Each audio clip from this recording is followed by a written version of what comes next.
Okay, now let me.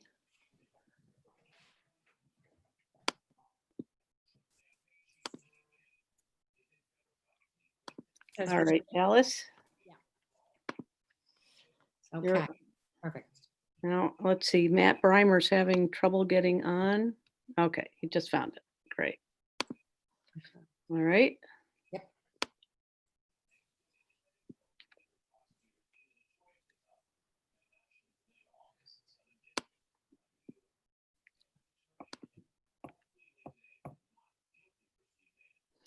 Hi. Hi. How are you? Good, You're at the, good. are you at the Chases? Yes, yes. Better internet here. That's great because I think Jen is going to be on too. Oh, good, good, good. I'll be happy to see her. Yeah.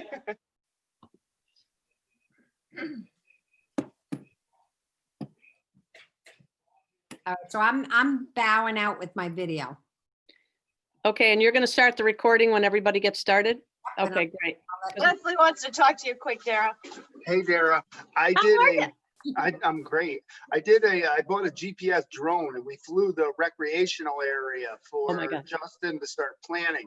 But if you get a chance tomorrow, I'm around in the office all day. If you bring a thumb drive over, I'll give you the digital tip image that it created, and you should probably put it on the town computer. Oh, I'd love to. That's terrific. Thank you, Wesley. Can we, Winston, can we use it to shoot the geese?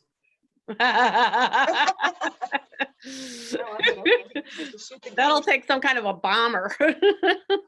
I can look for the eggs in the spring. That's about it. There we go. Then we can go collect them all and have some omelets. Oh, boy. Ham omelet. Hello, Miley. Hello. Michael was just here talking about, you can,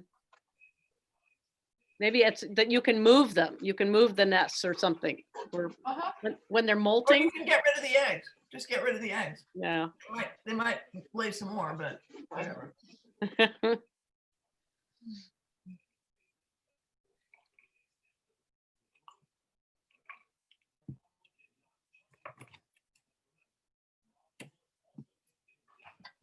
I couldn't find out how the public can watch the meeting. Put up a query on Facebook. Let's see if I can do that.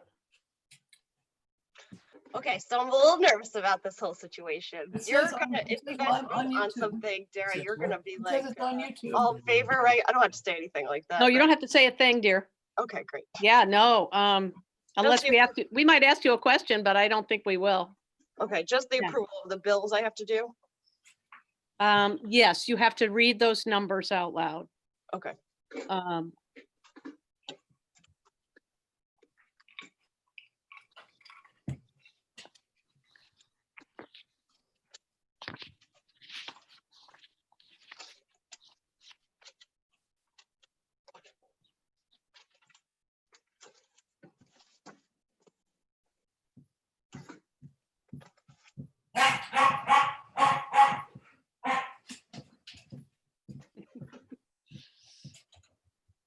Cameron, don't do that. For barking, for barking. aw. How are you?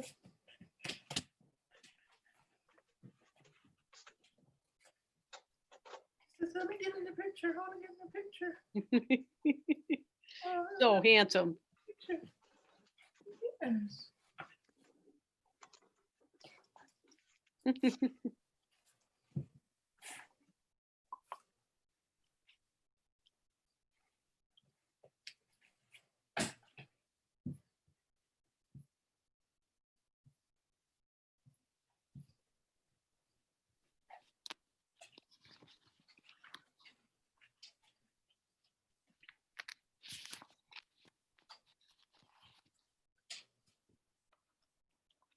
Hi, Gam Gam. Hi.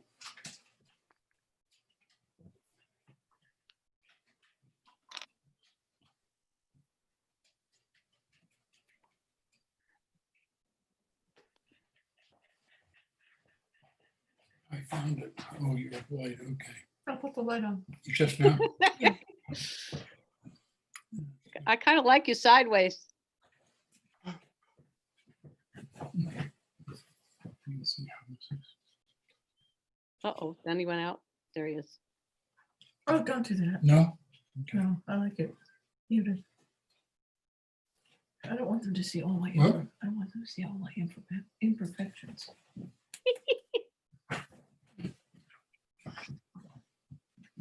I see your Hammertown rug. Did you, where the dog is? Yeah. It might have come from Hammertown, it might not. It might have come from somewhere else. Oh, really? Because I have one just like it from Hammertown.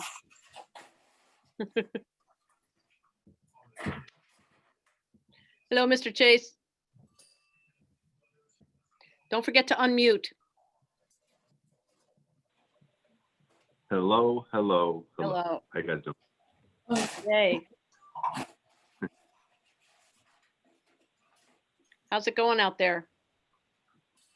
Going good. It's lovely. There's sunshine. Sam, Beautiful. I just wanted to say that, I'm sorry. What? just so you know, tomorrow morning, I'm gonna be leaving. We are live on YouTube right now, just so you guys know. Great. You think we'll have a long one tonight, Dara? No, I don't. Actually, Warren, it turned out, had a lot more for us than Okay. I thought. Fine. But everything else is pretty straightforward. And I think the big ones are going to be Warren and Heather. Okay. Great.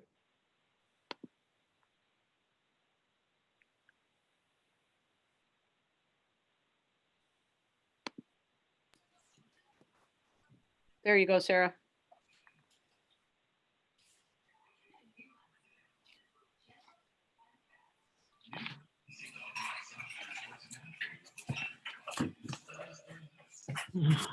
I kind of figured without Matt here, we don't want to kind of get deeply into other, Okay. other new things, you know.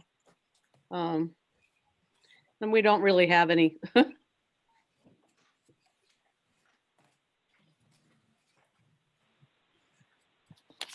Oops, I gotta go get my, what did I do with? Oh, I know what I did. All right.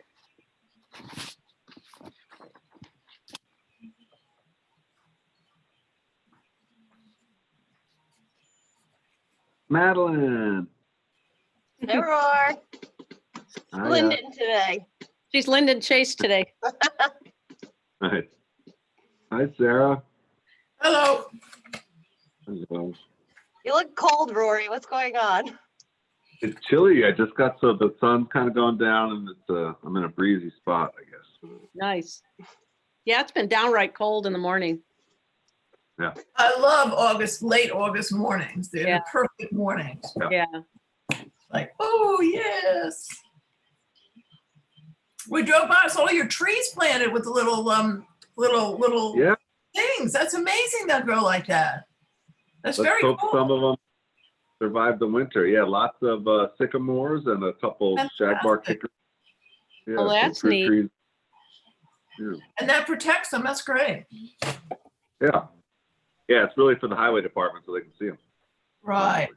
That's what I was telling Stan, so they don't mow them down. Yeah.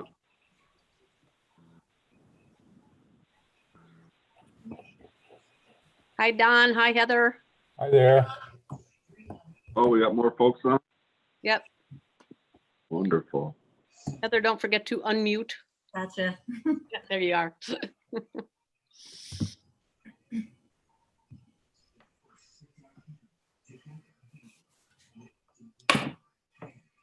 Well, let's see. It's not time yet. You have 5 more minutes. 5 more minutes? Okay, yeah.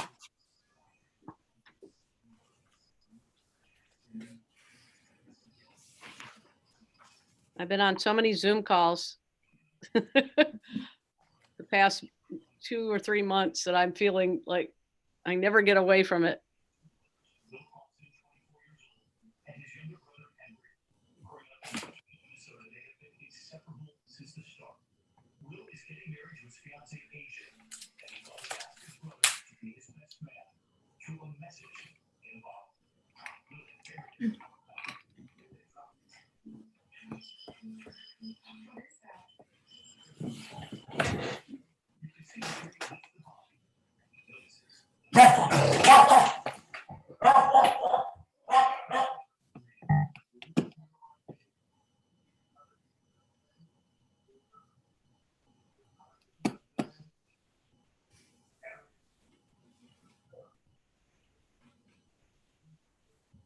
There's Matt Primer. Yay. Hey, Matt, Hello. welcome. You'll have to sit through a little bit of business and then new business is kind of at around number 10 on the agenda. Sounds good. Looking forward. All right. Nice to have you. Hey, Matt, how you going? Hey, man.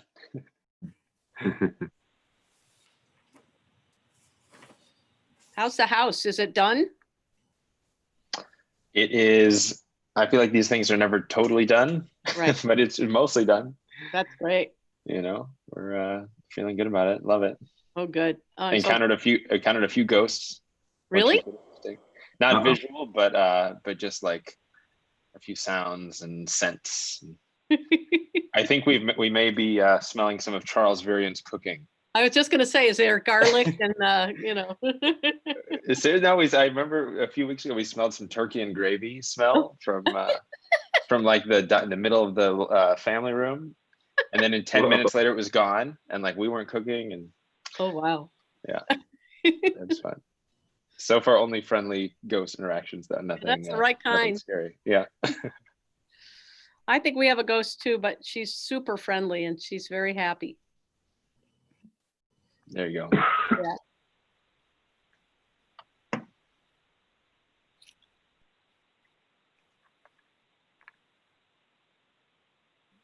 And here's Warren. Yay.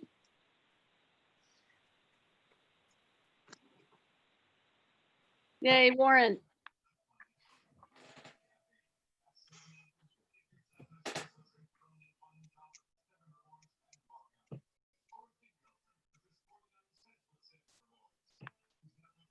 Warren, can you hear us?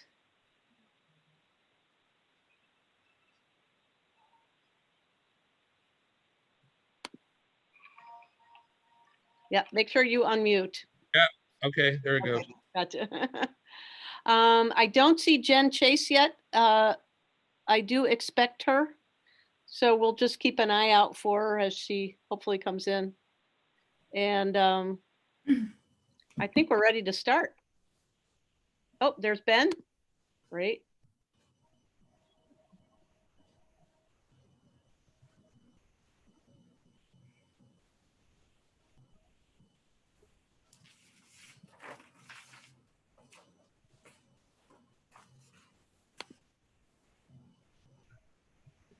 So I don't see Ben, but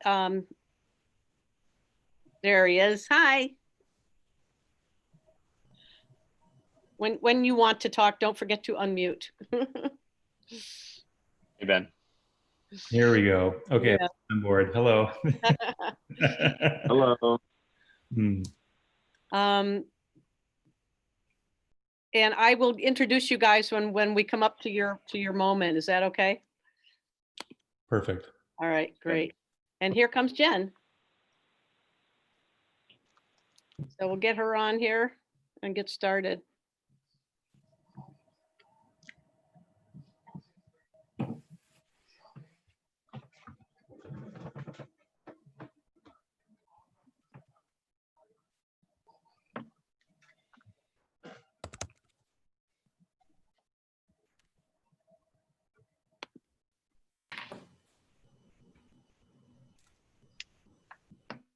Okay, I don't see her yet, but I think we should get started and then I'll, maybe Alice, if you can kind of keep trying to get her in. That would be great. I would like to call this meeting to order. We are still doing Zoom meetings as per the pandemic executive orders from the governor. We are live on YouTube. There she is. And we will start with the approval of the minutes and the town clerk report. So approval for the town clerk report for the July report, the July 13th workshop, and the July 16th minutes. On the July 16th minutes, I had one addition on the last line under new business recycle center. it says two dumpsters and they pick up 2 days. I think it should, I believe it was a week, 2 days a week. But Yes, it should indicate whether it was weekly or monthly. yes, it's 2 days a week. I would ask that we include 2 days a week there. And with that correction, I move that we accept those minutes and the report. Second, All in favor? Aye. Aye. Aye. All right, thank you, Madeline. Okay, and then the bills. Approval of the bills, yes. Okay, approval of the bills, general fund number 17799 through 1783. Highway fund number 17833 through 17847. And the water district numbers 2970 through 2976. Did we figure out if there was a duplicate water department bill? Alice and I spoke about it yesterday. Yes, Sarah, it was a duplicate Oh, and that's been taken out? and that's been taken out. Yes. Okay. I would then move that we pay those enumerated bills. Can I have a second? second, All in favor? Aye. aye. I Thank you. asked Heather what the 18-cent voucher was for. Alice, do you remember what the 18-cent voucher was for? That doesn't ring a bell. It was an three- 18-cent voucher. Something for 3 bathrooms in the highway garage. Oh, that was for a dispenser for soap that goes into the bathroom. Believe it or not, they were 6 cents a piece. Yeah, It's impossible, but it was. it was 6 cents a piece. Do we have 3 bathrooms in there? Oh, yeah, we have one at the main entrance, one upstairs, and then one in the break room. Okay, wasn't aware of the one upstairs. Yeah. Okay. Okay. That was the Cintas bill. That was wild.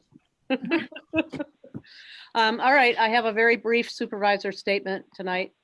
The broadband committee, which is just extraordinary, will be soon issuing a survey in order to determine what internet speeds every household has in Pine Plains, as well as what households have no internet or can't afford internet.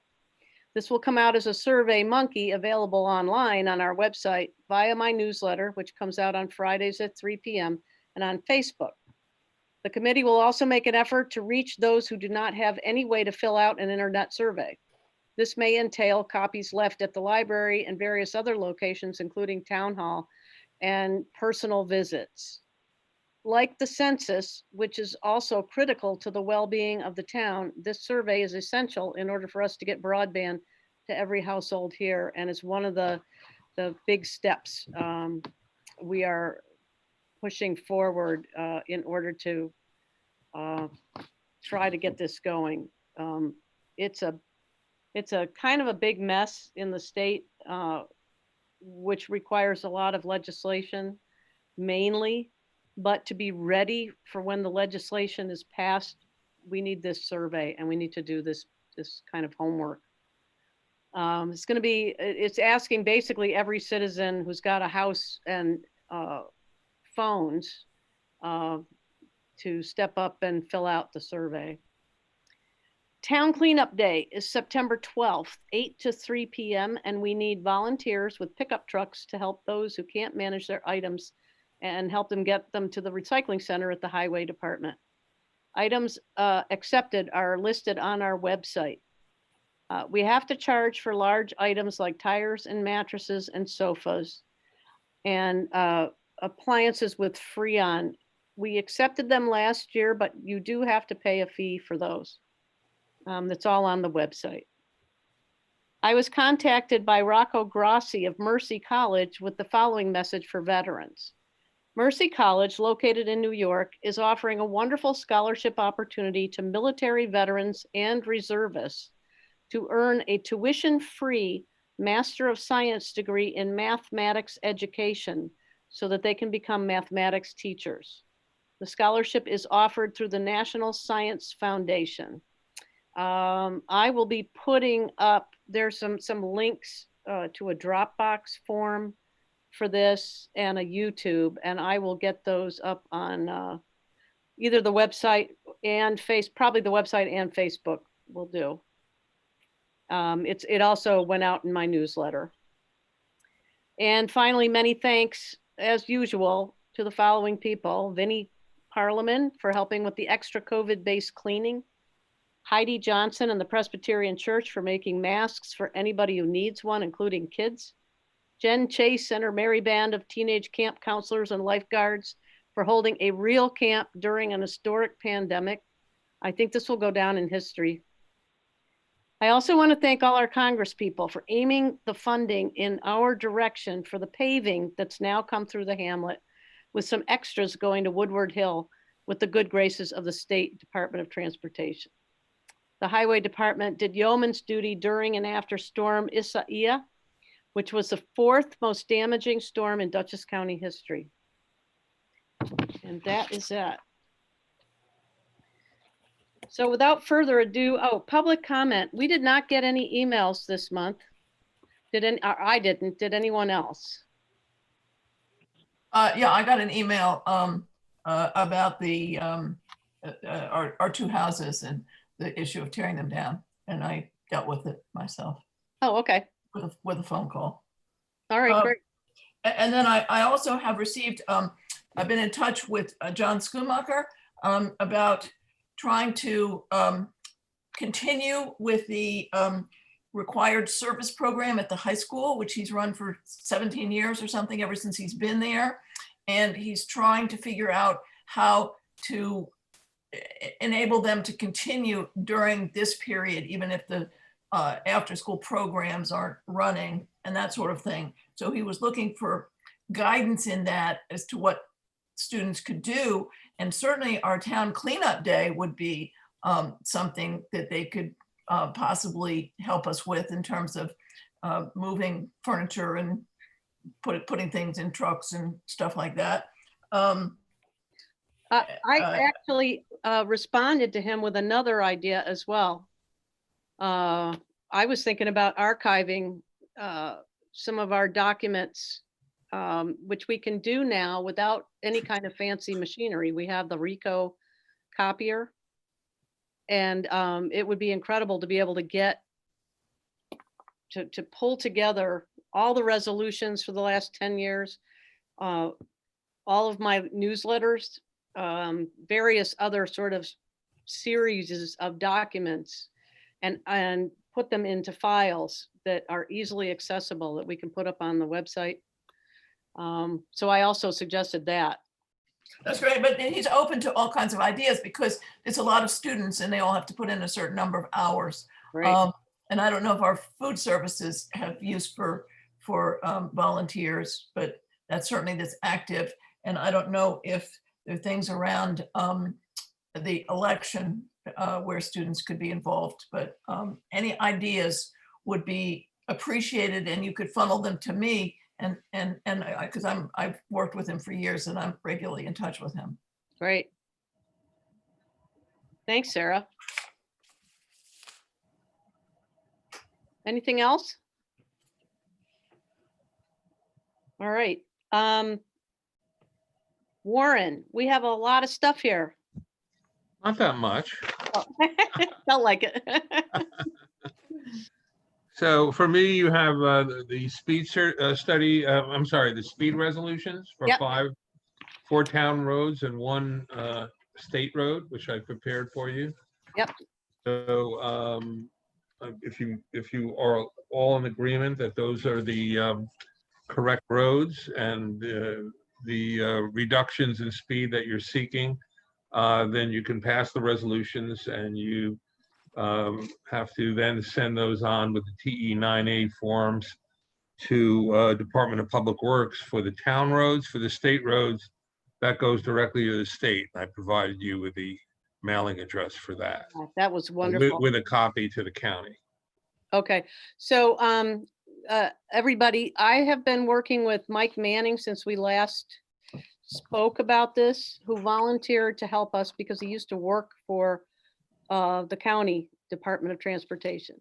Hey. And he spoke with John Cummins, who's in charge of these things down there. And John And then some of the other mayors and supervisors have been looking into how the towns can be a little more autonomous about reducing speeds.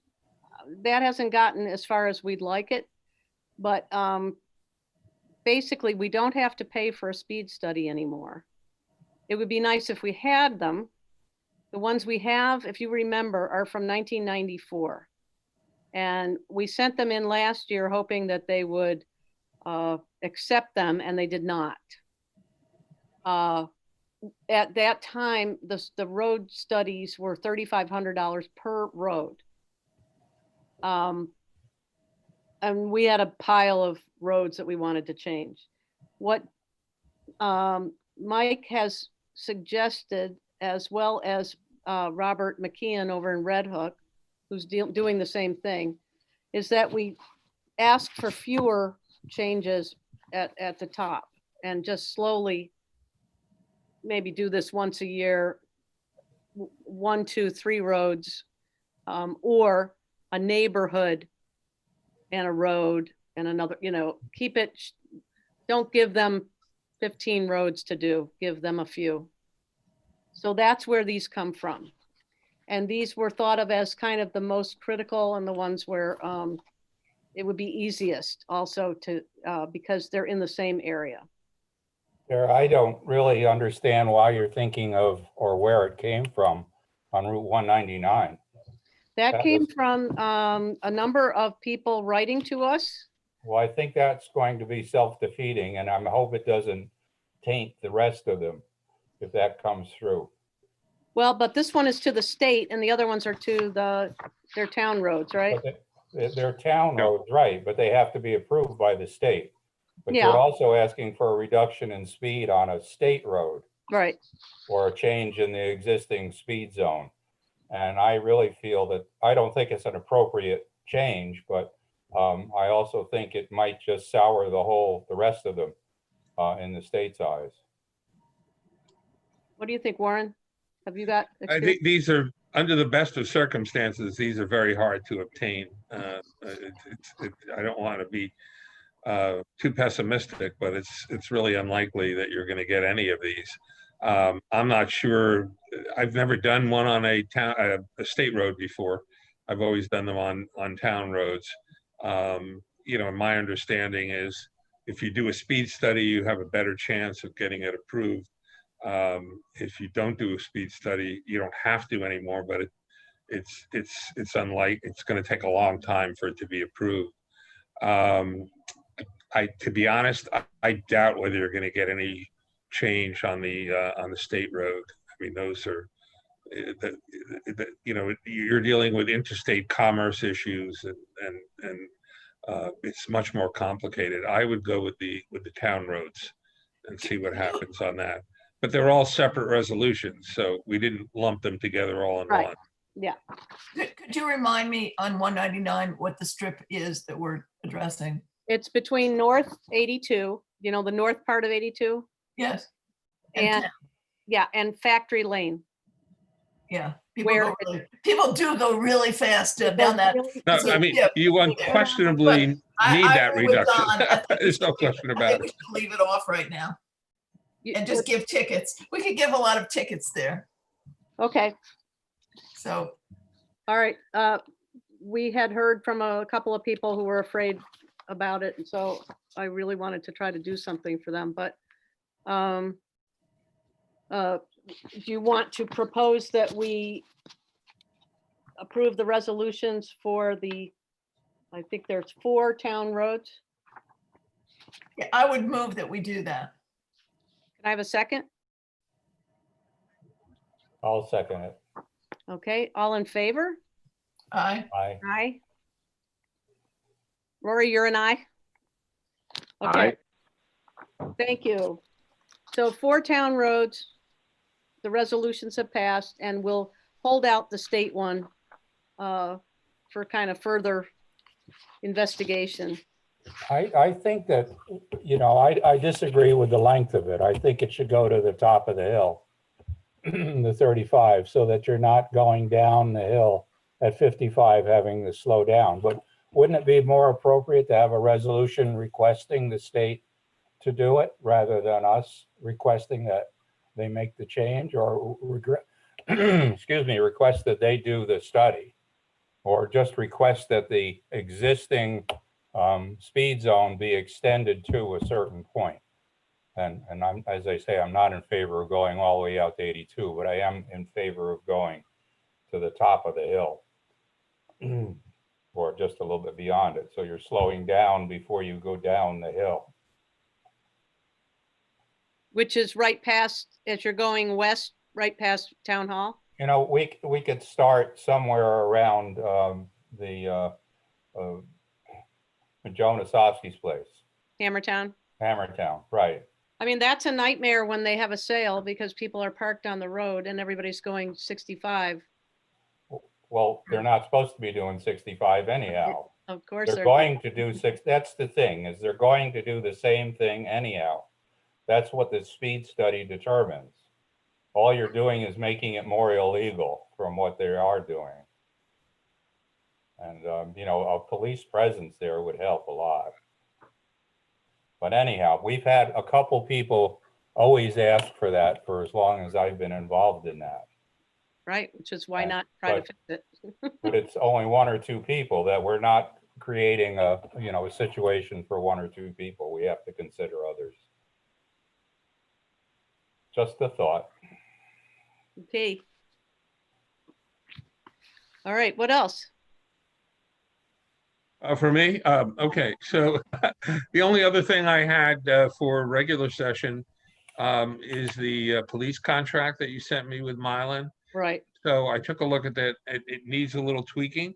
right. So does everybody understand what the proposal is? No, I have to Mylan. explain that. Mylan wants to hire a couple of our guys to work their courts. And the hours are completely non-conflicting with anything we do. Twice a week, 9 to 1, Tuesday and Thursday. So That's that's just- going to require, Oh, sorry. sorry. It's just to cover when their court is in session, a Yes. security measure. Yes, Fine with me. So it requires an intermunicipal agreement, and I've done these before. I'm actually working on a more complex one for the town of Northeast and the village of Millerton.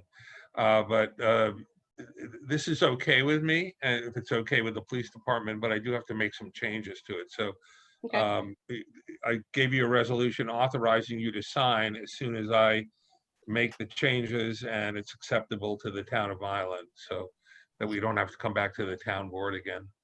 Can you clarify? I mean, would they be on duty as Town of Pine Plains police officers, or would they be? With- know, They how- would be, the way it works is that when they're working in the town of Mylan, they would be, and that's something that I have to put in that agreement that wasn't there.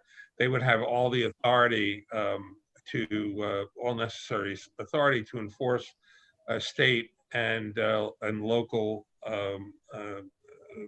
criminal laws. So they're really acting in a capacity as the town of Pine Plains police department on a contractual basis in the town of Milan. Right, okay, that's what I was wondering, because they don't have a police department of their own. No, Correct. Oh, this is and done, we'll- With this is our, pretty commonplace, Okay. type of situation, so. But I just want to make sure there's language in there about indemnification and insurance coverage. I want to look all that over and yeah, tweak it a bit. and do we have the hours that are we taking away hours from Pine no, Plains? no, that- Don, it's 9 to 1, Tuesdays and Thursdays. But I mean, their hours are based upon their weekly service, not necessarily specific hours during the day. I don't get the question. They're part-time police officers, so they can't work more than a certain number of hours a week. I don't think anybody works more than a couple days. Okay, well, that's just a question I have. I'd like to make sure. But That's something I'd like to see before we agree to it. Okay, so Municipal what I'll do is I'll make the, so I won't send you what Mylan sent right now. I'll make changes to Mylan's and I'll send you both documents. And Right. so we don't have to come back the next month and agree to it because I think they want it to start. If you have any questions when you see it, just contact me. And then if it's okay with everybody, we'll have Dara sign it on behalf of the town. I don't have a written out resolution. Is this just a spoken resolution then to I think adopt it? I did send the resolution over. I'm looking for it. I see the, let's see. Let me check my email. I don't remember getting it. I didn't get anything, no. And I'm very uncomfortable of, you know, giving you a nod right now because I don't understand it. I don't think we should rush on it. No, Okay, but they have nobody to work at their but court. I'm sorry about that, but this is the way things run. And this is not new. This is the way you do things. They've been holding court for, Yes, a long time. They can hire the sheriff if necessary. All right, I'll tell them. I can't seem to find it. I prepared a resolution. I don't know we're if it gonna was sent to wait. you. We're gonna wait. Warren, we're gonna wait anyway. Yeah, you're gonna wait anyway, so We're don't, gonna make them mad. We're gonna wait. don't worry about it. I'll distribute to all of you. Yeah. I just got it, I think, today, so I haven't had a real chance to chew into No, it. it needs to be looked at. And if you want to wait till next month to approve it, that's fine. You know, Yes. fine with me. Okay.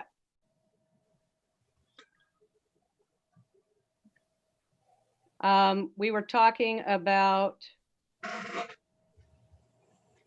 well, I think that's it. That's it for me. I have several things to discuss with you in executive session, Okay, so when we get to that. all right, great. Department reports. Let's start with Heather.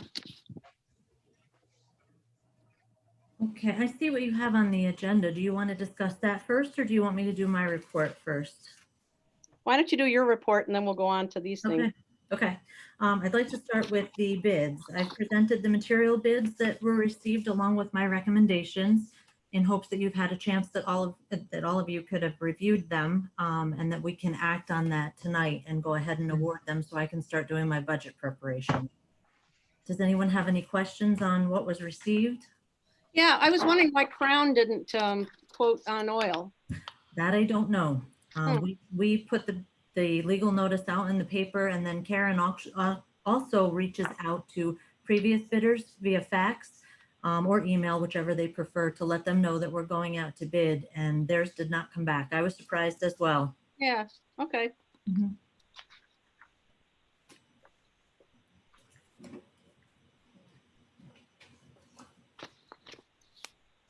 The only new thing with the gas, heating oil, and on-road diesel, the heating oil, on-road diesel, and propane is that Valley Energy did decide to bid this year on propane, where Crown did last year.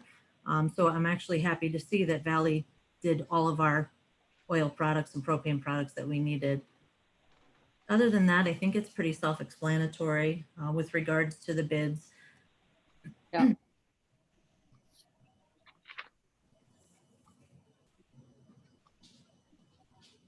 Heather, I see we entered into that shared services agreement with the county. Correct.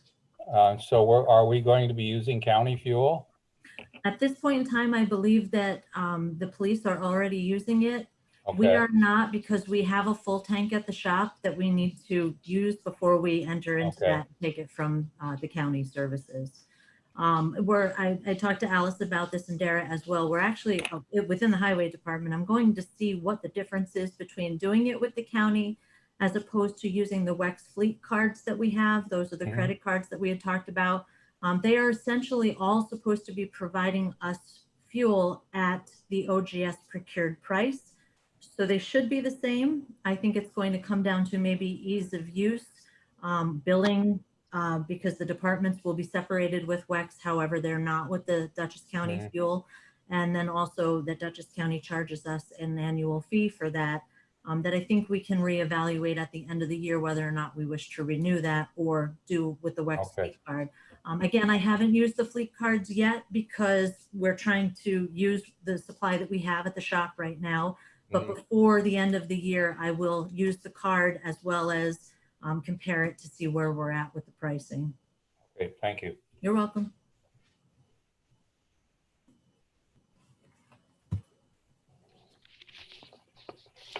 Anything else on the bids?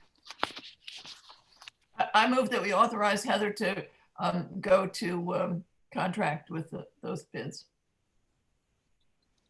Second? All in favor? Aye. Aye. Okay, thank you. So as usual, my office will generate the bid award and rejection letters, and we'll send those out to the bidders. Just, I'm piping in again. So I just sent, I'm sorry, I didn't look like I sent it. I just sent the resolution and the proposed contract that we received from Mylan to everybody. So you should all have that. Thanks, Warren. Okay, continue on with my report. I will be submitting my first CHIPS reimbursement request to the state tomorrow. It will be in the amount of $23,041.22.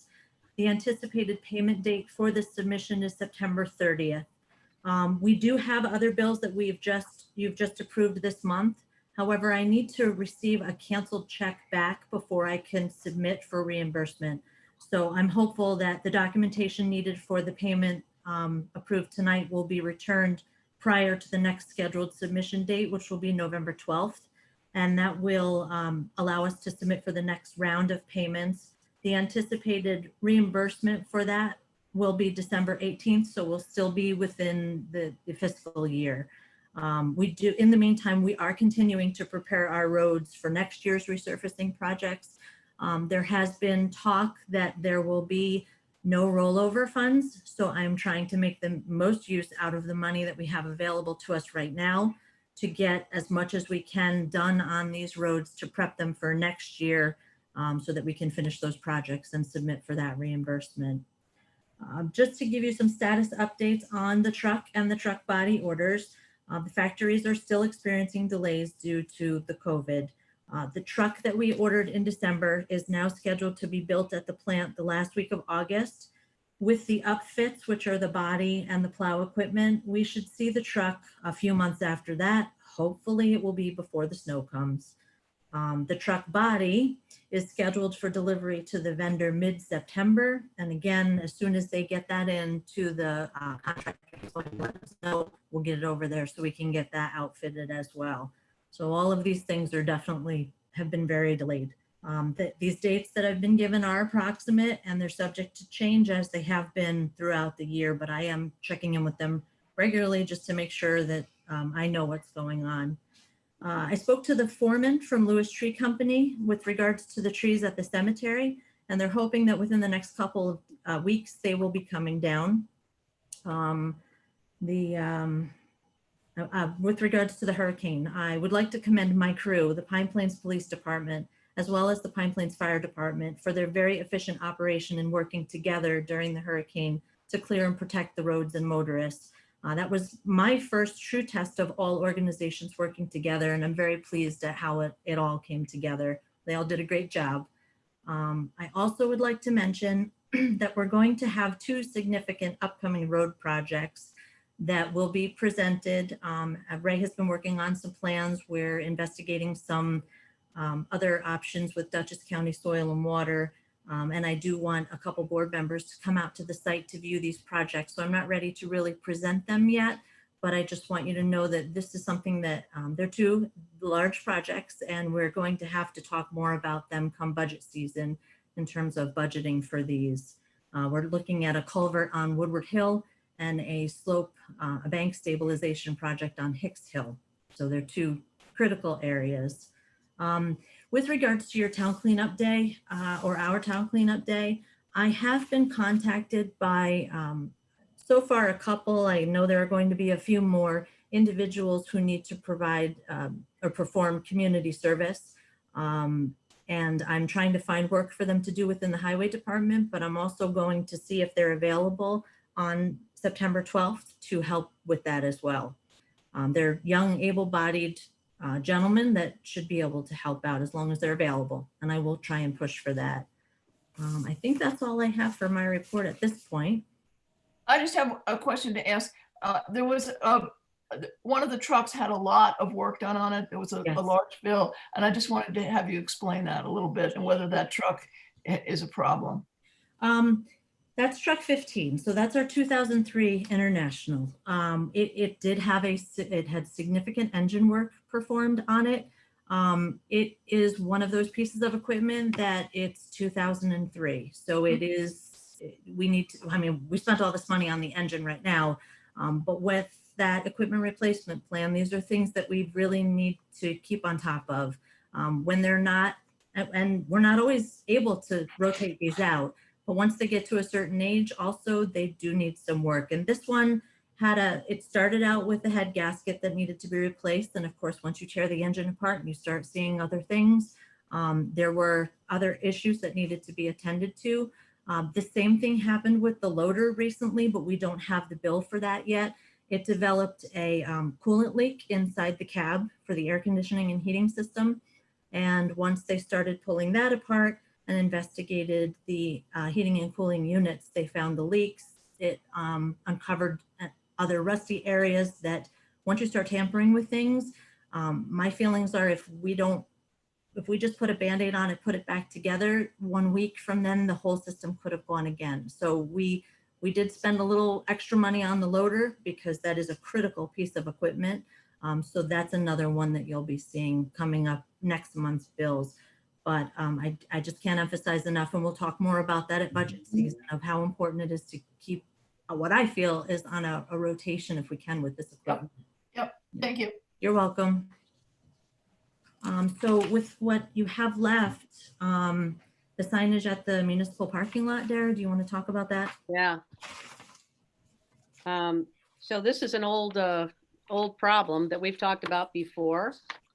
And we got another sort of complaint about how difficult it is getting in and out of the bank parking lot, which is our municipal parking lot, because people go in the out and out the in. And at one point we had wanted to paint arrows on the ground, but they don't seem to be effective. And is this is your proposal, right? Or is this the old proposal? No, that's the proposal that I had spoken to Ray about, which was Right. generated from that the original, I Right. think it was a school letter, actually. That one of the government classes, the students sent a concern. Yeah. And I had looked into it, spoke to Ray about what the requirements were, and we had come up with this plan for the signage.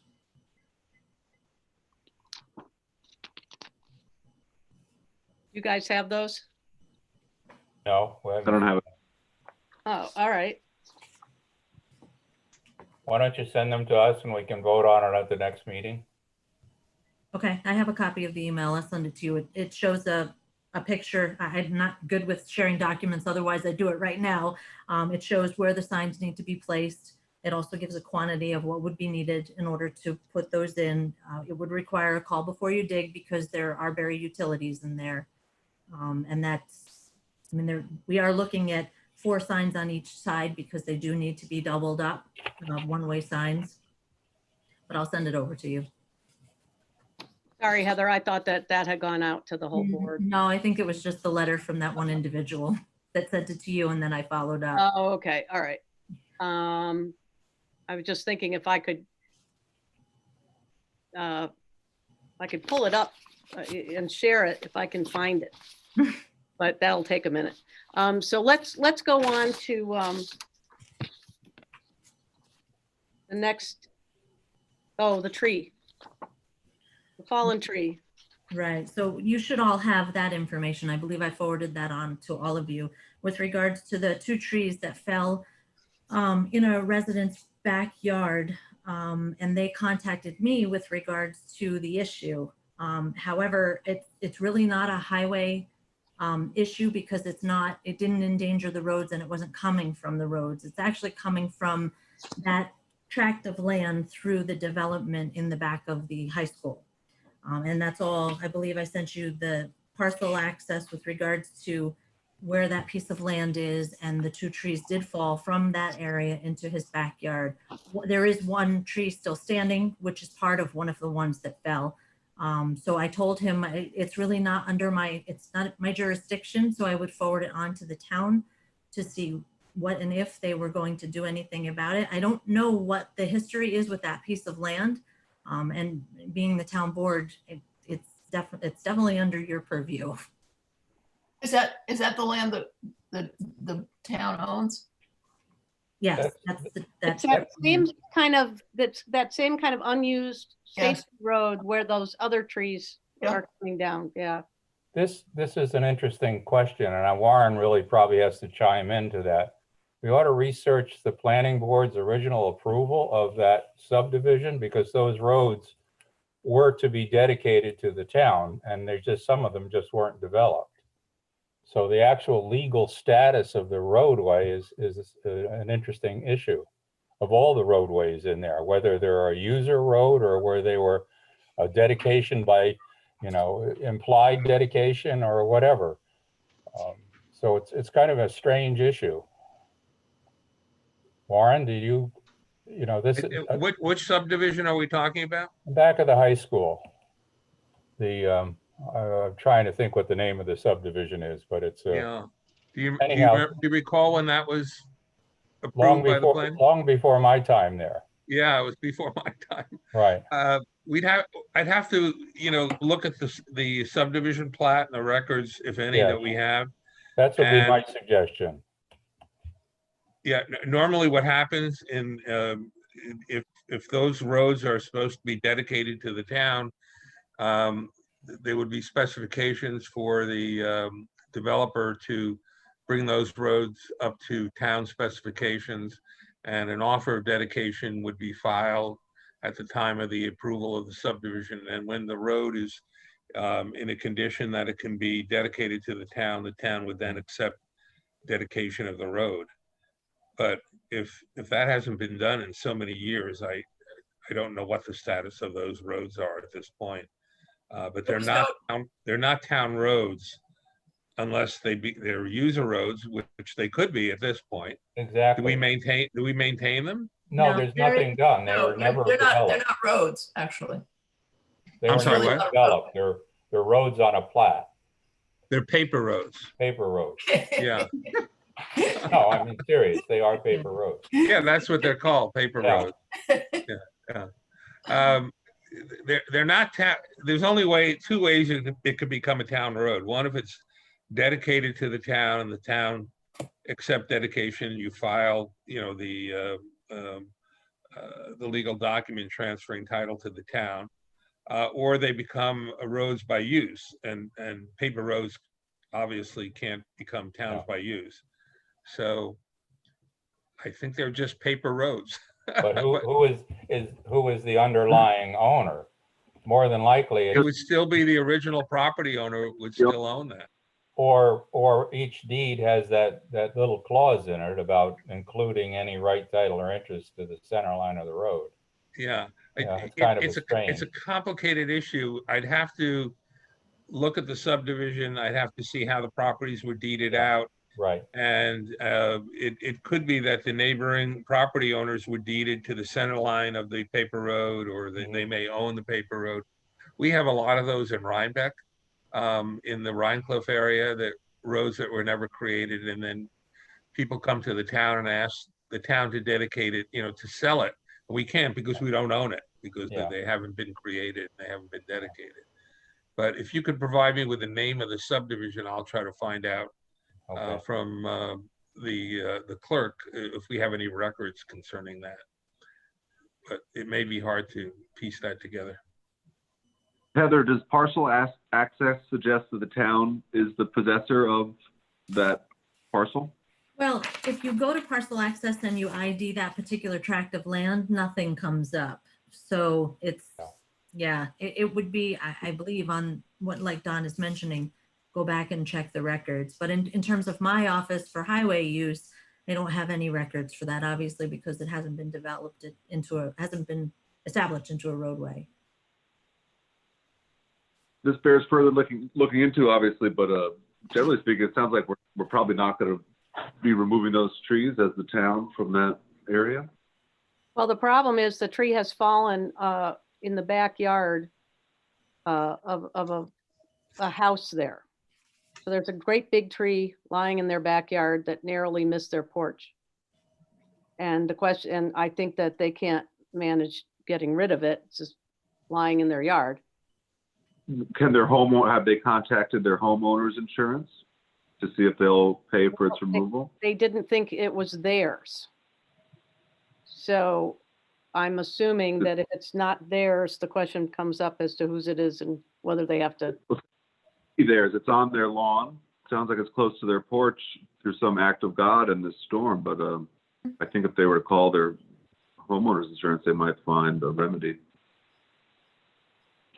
Well, would that be the case if the tree isn't theirs? Are you It's an asking act of me? God and it affected their property. So Okay, all right. Yeah. Well, we can suggest that. Yeah, if it's on their property, the tree is theirs, and if it falls Sure. down, it's their obligation to take care of that. We're only responsible for trees that are within the town right of way or which cause a danger to the town right of way. It's a very unusual, it's a very interesting case. I mean, Yeah. I'm sure that most of the roads in Pine Plains that were in subdivisions have been acquired by use. I mean, they developed the roads and the town assumed responsibility. But there, in that particular subdivision, there are a number of these paper roads that were never developed. So it's a Is good it true question that to ask. the property owners in that area could even start improving upon that parcel and make claim to its title, perhaps? I think They we may ought to have look at title the- to the paper road. The property owners actually may have title to the proper road, except if there was an existing offer of dedication. If there's an existing offer of dedication, then we still have the right to, it's very complicated, to take title to that property if and when it's brought up to town highway specs, or if we Well, I want to mean- take title, if we, and prove it ourselves. The planning board secretary has to do a quick search through the It's not going to files. be easy to find What's that? it. I'm sorry, Warren? It's not going to be easy to find it if it's a very old subdivision. I don't even know if we Oh. still have the records to it. We should. records exist.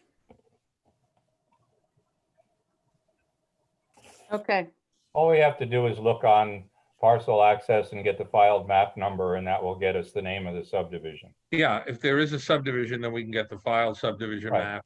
And it's a named subdivision. I just don't recall the name of it now. Well, parcel access will give you if Yes. it all we relates to need. a subdivision, it'll give you the map number. Yeah. It's not an impossible search. No, So, no. we're not looking at parcel access here. Well, is there?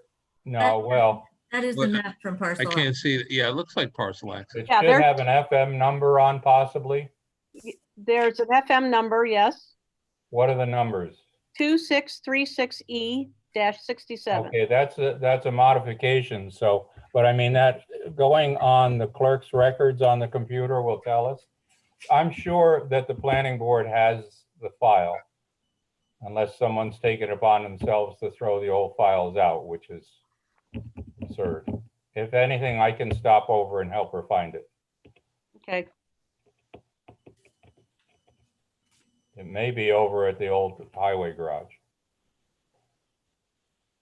all right. I did find the parking lot photo, which I can share. Let's see, I hope I can share this.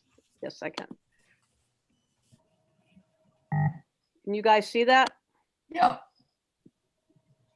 So,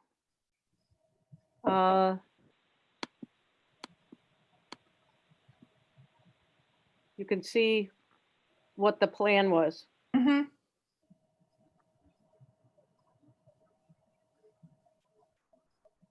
Would we change the flow deeper into the parking lot? What do you mean? Well, it's very clear how traffic's meant to flow at the ingress and egress, but maybe not as clear in other parts of that lot. Oh, Not that it it's sort of matters. like the circle that you mean, like the U-turn you have to make? I don't know, I guess, yeah, yeah. And just how do you navigate into those other spots in front of the Grand Brush House, maybe? You just And go yeah, in, cross. just any way you can get there. That's Yeah, no, I'm with you. it's just the in and out that's the problem. Yeah. Once you get in Okay. there, people are gonna be going slowly and The one thing that I am noticing now, looking at it, that we may want to run past Ray is further in, once you come in through where the one-way signs will be, we should probably have a do not enter for that one side so that they don't try and come out through the one way. If they get in there and they forget which way they came in. So I just seeing that, I would run that past Ray to make sure of what the requirements are there. Yeah, you might want that. Yeah. That's a good idea, Heather. Yeah, right there, right where you've got the arrow now Yeah. needs a sign directing people. I might be misunderstanding something, or why are the one-way signs doubled? They have to show one way from both sides. Both and- sides. Oh, okay, and- I understand. Right. They And get that- folded. Correct. Yeah, they get folded. Thank you. That's a good point.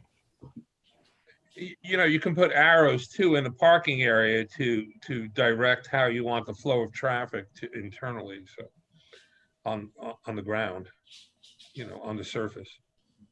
Yeah. Okay. Great. So,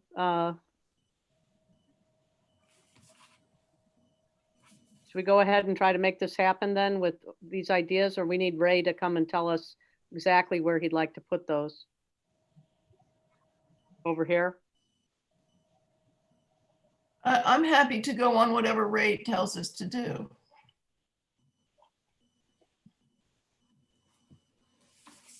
Is that okay with you, Heather? Oh, absolutely. I would defer to Ray, especially with where the do not enter. So we'll authorize it subject to Ray's input. Okay, so on the floor is a proposal to adopt this idea for signage in the municipal parking lot, along with Ray's recommendations for Subject to Ray's subject to Ray's recommendations. Okay, I'll make that motion. can I have a second? Did we lose Rory? You've still got me here. Oh, okay. Sorry, so Ray is gonna make changes, but we're gonna vote now. Yeah, And the changes that he's gonna make include, we're not sure, but maybe adding some. do not exit or along those lines. Do not enter. Okay. Yeah. Second, All in favor? Aye. Aye. aye? Okay. I will take that down.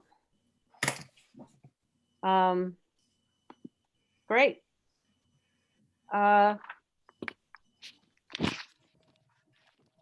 I didn't get a building inspector report.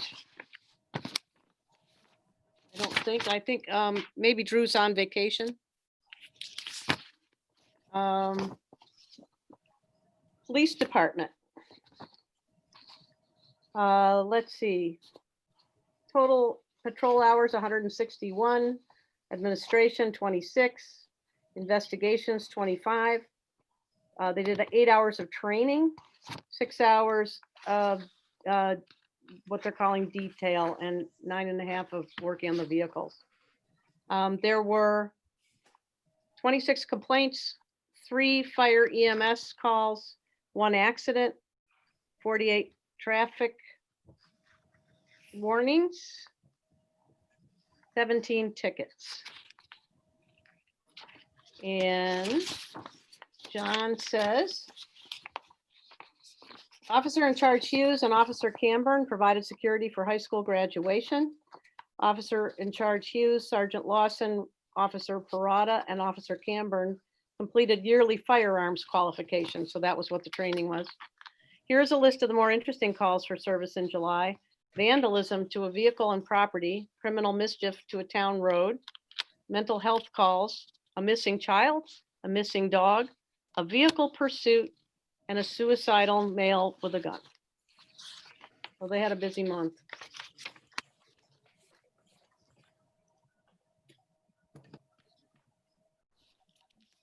The water report. Daily flow in July climbed to 63,000 gallons a day. 2 meters, the heads were replaced, 1 water meter was rebuilt. They did some markouts. I know that Ray's been busy helping the Department of Transportation with the road paving. And they found that leak when they milled the road, which was actually kind of fortunate because he thought that the leak has been there for quite a while. And when they took the surface off the road, it appeared. That was at the church? It's Church Street, yeah. It was down in front of the Methodist church. Yeah. In that area. So on August 7th, during the milling operation, a water leak within the westbound lane of Church Street surfaced. The leak was on the service line within the roadway. The buildings being served by the service line is not currently occupied, so the service line was terminated on Saturday, August 8th to control the leak. Due to the poor condition of the existing service line, which was galvanized pipe, we were not able to pull a new replacement line on the same day. A new service line was installed on August 11th, utilizing trenchless technology that avoided trenching across 2 lanes of traffic and allowing the vehicular traffic along Church Street to continue while the replacement service line was installed. And Ray wants to thank Matt Morgan of the Highway Department, who came in on Saturday to help provide traffic protection. On August 9th, the water leak was reported on the service line serving a residential property located on Lake Road. The leak was between a pair of mobile home units. Since the leak was located on the building side of the shutoff, the repair is the responsibility of the property owner. The building occupant has contacted a plumber to make a repair, and the repair was made August 11th. The leak occurred after the water meter. Therefore, the owner will also be charged for the water usage. Power at the pump house was temporarily disrupted at the pump house for several hours, July 26th. The disruption was isolated to the pump house and was caused by an issue with one of the 3 pole-mounted transformers serving the building. During the outage, power was transferred to the standby generator, and the system continued to operate. And Ray's budget is in. Yay. Ray's not with us, is he on the? He's on the- not. No, No. okay. I had just a question. We just got done repairing that section of 199 when they came through and ground it up. So I thought it was. In terms of the water system, or Right, that low spot that was over there where you go into the veterans? that's on a different, but that's on North Main, isn't it? No? To No, go into that's veterans? the VA clinic. Oh, you're or the talking liquor about, store. right, We but just- this was east. No, but they've milled the piece out that we just paid to have repaired. Oh, I see. That sunken area that we had to repave. Oh. And so we did that a couple months ago, and now they came through and milled that patch out effectively, or milled it down so that it's. So anyhow, it's just was something I observed. Yeah, it's all fixed now. Well, yeah. Thank you, taxpayers. Yeah.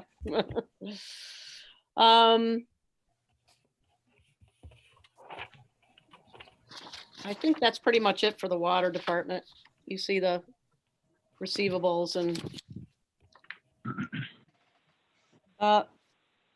Michael is not here tonight because he had a fire department meeting, but Jen Chase is here. Jen? Hi, guys. Hi. Hi.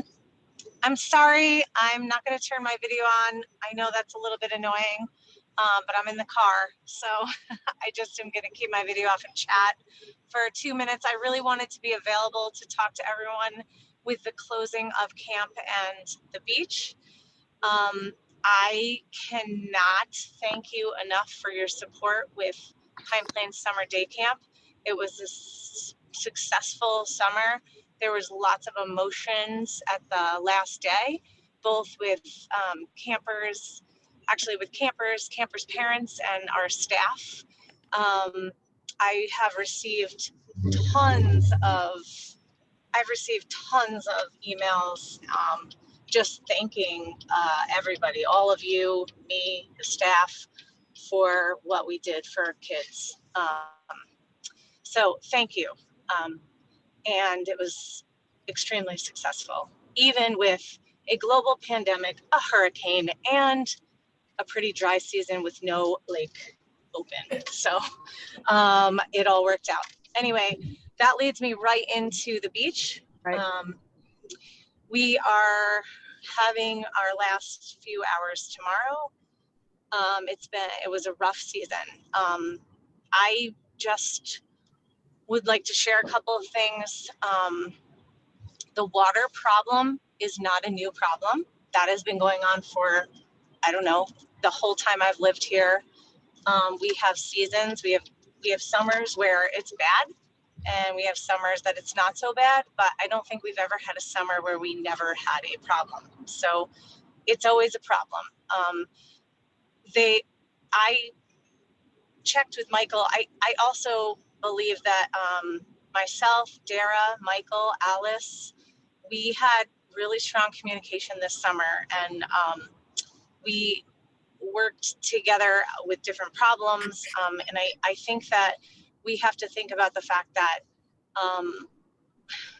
the water has issues, and the health department did water surveys on the houses. They found no septic as far as their testing went. They found no septic issues. And with the very little amount of water, we had our staff clean up the beach just as usual. Even in a global pandemic, they were out there working, socially distancing. And so at this point, just to update the town board, I would like to move to change what we're doing. I think there needs to be a change. We're doing the same thing every year. Some years it's okay, and some years it's not. So right now, Matt Zick and I are working. He's contacted DEC, and USDA Wildlife is getting involved, and we are trying to work towards making a plan for basically to get a plan in the works so we can try to talk about what's happening and what to do. So that obviously we have time till next year, but I just would like to keep everybody in the loop and be very transparent about what's happening. I will say that when we put up snow fencing, it changed the goose situation. It was amazing. However, it was too late by that point because they're already dwelling there. And they were pretty angry about it. They even tried to come after camp counselors because we're there early in the morning. So we can try that right away. Right away. I'm talking March, not June. I'm talking March. Try that and see if that deters them from making Pine Plains Beach their landing spot. And we'll see what happens. But I'm also interested in our idea of the fountain or fountains to try to get water movement, because that seems to be an issue. So, I just wanted to make sure that I could answer questions. I know there's a lot of chitter chatter going on social media, and there's this. It is what it is. It's a lake. It's not a handmade chlorine-filled situation. It's the real deal with animals. So. The major progress, we made some major progress now because we've really identified the fact that it is the geese that are presenting the problem.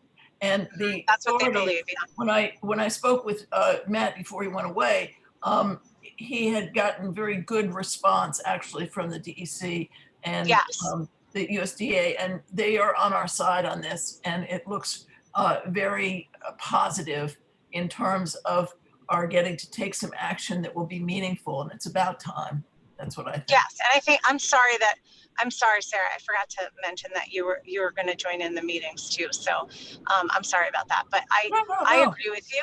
I agree with you. I think that it is, they mentioned that this organization mentioned that this process has been started in the past and then not completed.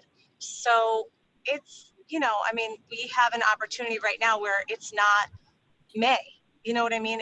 We have time. So I think it's really good to get processes started, so that way you have time to really look at all the different ideas and get a clear understanding of your options before you have to try to rush into the season, you know, so that's why we're working on this. We should be able to get authorization ahead of time to do what needs to be done. And that's a huge step forward.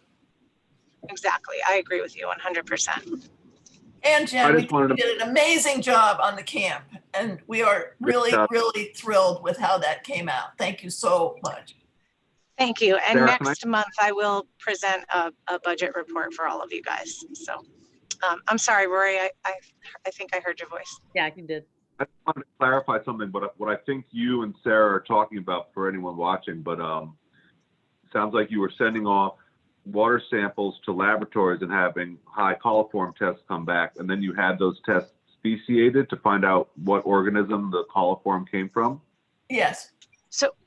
So what happens is during the regular season, Rory, and for anybody else out there that's wondering, so during the regular season, the regular beach season, the Dutchess County Department of Health comes and tests the water every week. And unless the water fails, then they test it a second time. And then they continue doing that throughout the whole season. So at that point, you get, you know, I get verbal results. We also are getting them written.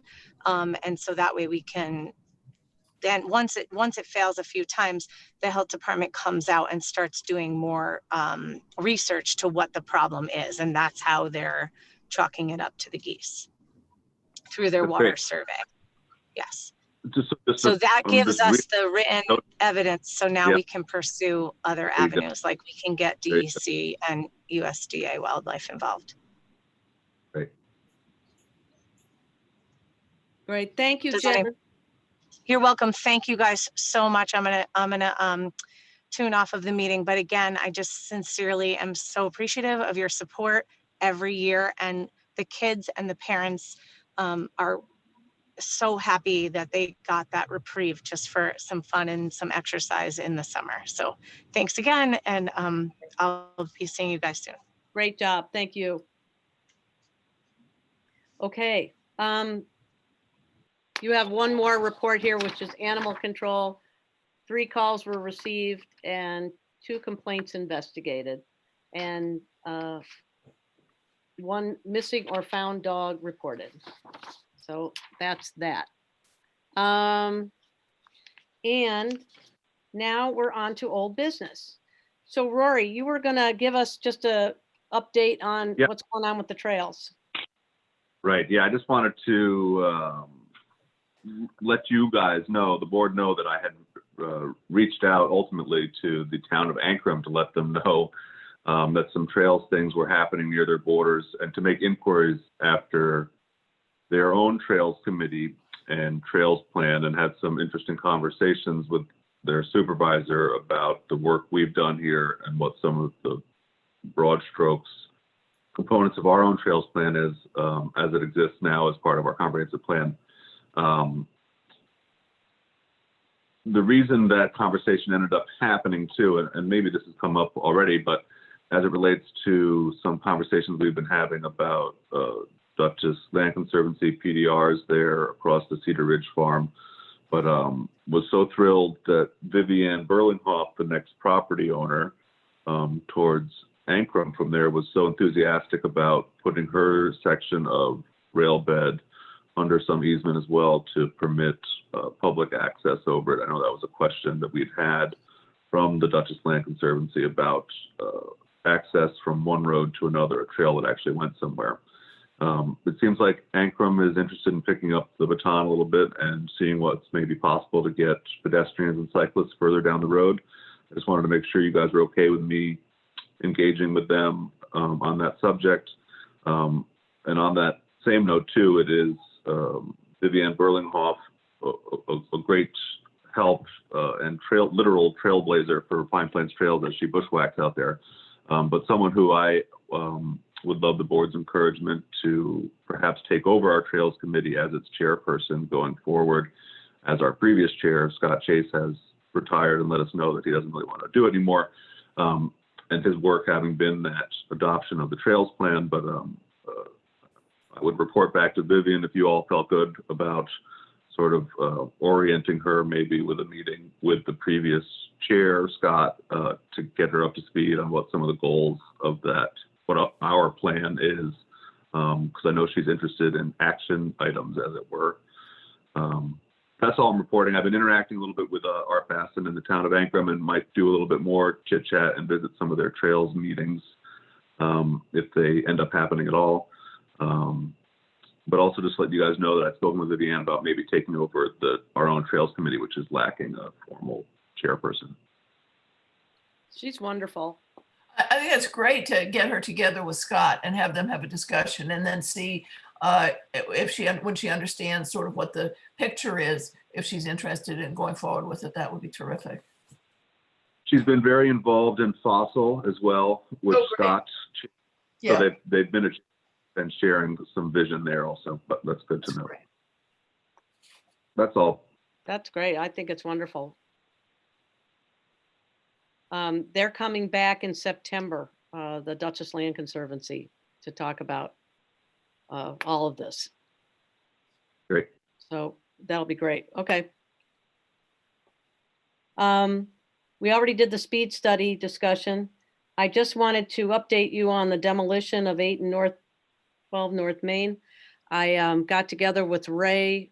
He's written and in the process of writing out what it is we need to put into our RFP for bids. But the recommendation is that first we get a survey done of asbestos that's in both buildings.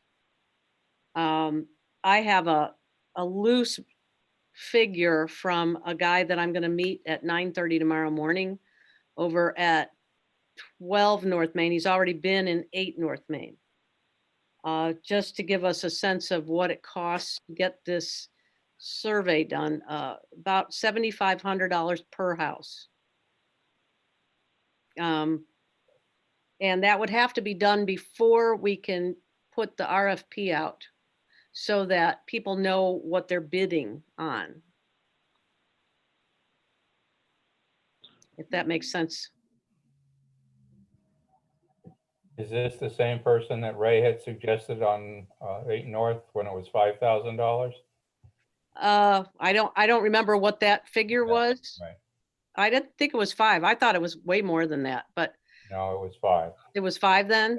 With my recollection, it was 5. But, you know, when we discussed this before, we felt that we know there's asbestos there. But people can't. I'd like to hear from Ray the rationale on why we should be spending money for someone to tell us there's asbestos there when we know there's asbestos there. The question is how much asbestos, and that will affect how a person bids on the project. Right. When I talked to somebody local who wants to bid on the project, and the first question he asked was, well, how much asbestos is in there and what kind is it? So he said, I can't bid on it unless I know what's in there. Which is how I came around to talking to Ray about what about starting with this, get the survey done. So this is a request from somebody who wants to bid on the project, but they. It seems like a lot for the appraisal. Well, we could find somebody else. But that's just the first. No, I understand. Yeah. I understand having to do it. I got no problem with that, but the amount of money involved, if it was 5,000 before and now it's 7,500, that's a major increase. Do we already know from house inspections that the asbestos is not just in the shingles on the exterior, right? It's pervasive throughout the house in a number of materials. Well, there's Didn't we get some linoleum in both of them. Linoleum has asbestos in it. Oh. Yeah, Is he actually going to do testing? Or is he just going to walk through and point out where it might be? I need to find that out. I will find that Yeah. out tomorrow when I talk to him. Yeah, because I'd like to see a proposal, because I mean, you're making an assumption on the linoleum, you're making an assumption. I've just gone through this with my house. So you make assumptions, but then you send it off to a lab and they tell you, you know, what ranges they are. So it's a sampling of various materials. You know, but you have to dig it and find out whether the mastic has asbestos in it. There's several things you have to do. And that's what I was curious about. Are we just going to have somebody walk through and point to this and point to that? Or are we going to have actual testing done? I bet we could ask that done specifically to Well, that's what I mean. give us, You know, where, yeah. I need a lot more information on what their proposal is. I mean, what we're getting for our $7,500. Well, and this is $7,500 each house. Yes. Yeah. This is only one company. I have two more names that are not the one that Ray gave me. Well, let's find out exactly what it is that they're going to do and then see if there could be a better price. Okay. Can I just, since we're on that subject of those houses, can I just talk about a little bit what you and I had talked about with the possibility of using the garage and back of one of them? For what I was thinking of was getting the fire wagon out of the old highway garage, those couple pieces of fire equipment, and maybe moving them down so that we're not giving up that whole bay of the garage. I don't know what's in back at 12 North Main, but I seem to remember that the garage in back of 8 North Main was a substantial building. So I would have to look at that again, but. Yeah, it needs cleaning out. There's a lot of junk in there, but it's, both of them are good. Did I hear that there's something about the old fire wagon going to some museum or something?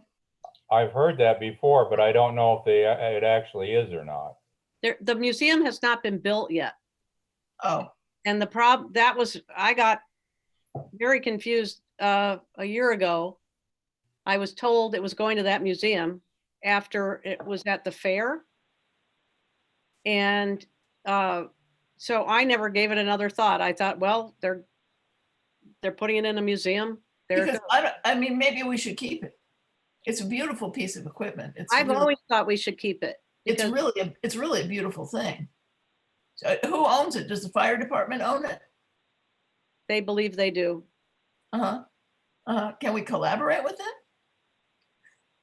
it? It'd be great. I mean, I'd love to have it on display so people here can see it. I know. I think it's just fabulous. I think it's a fabulous thing. I don't think we should be getting rid of it so quick. I don't either. But anyway, if there's room to store it there, I have no problem storing it there, Don. Yeah, I think it's a great idea.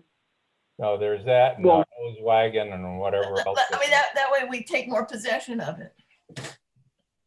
Well, we should talk about what we're demoing those spaces there, but what is our plan in the near term again for what's going on in that space?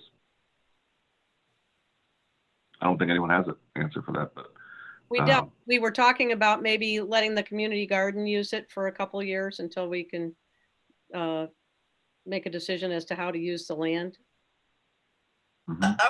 Something that occurred to me that I think might be fun in the long run and part of an overall planning process would be to have some play equipment there, so that kids would have a place to come and play in the middle of town. You know, when their parents are going to go to the grocery store. Park. Whatever. But it's down the road. So I would have presumed those garages would have been included in our demolition, but you all weren't presuming that as well? Well, we I was originally, but if there is a use for it, I would, I would rather leave it there than to tear it down. It's not a major issue and it doesn't have asbestos in it, so. Okay. It's not a It big does deal. have It's some not a function big now. deal Before to we leave tear it down, I Right. would like to explore that. So let's find out about the size of it, if it would be appropriate for the fire wagon. Great. Okay. Let's go on to new business. And why don't we start with Matt Breimer and Ben Falk and Sarah talking about the new plan for the old library. I'll just switch the order here because we have guests that have been sitting. Well, patiently. I don't need to weigh in. They can Okay. carry their own weight here. Okay. All right, Matt. Sure.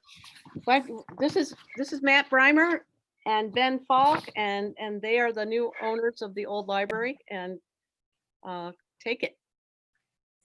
All right, beautiful. Well, first of all, thanks for having us. It's an honor and a joy to share with the board and with the town a little bit of our thinking and kind of the why behind what we're doing, and early plans of what we'd like to do with the space. So I actually have a few pages of a presentation I'd love to share with the group, if that's all right. So I'm going to share. I think it just needs to be enabled. Oh, sorry. Sorry. Let's see.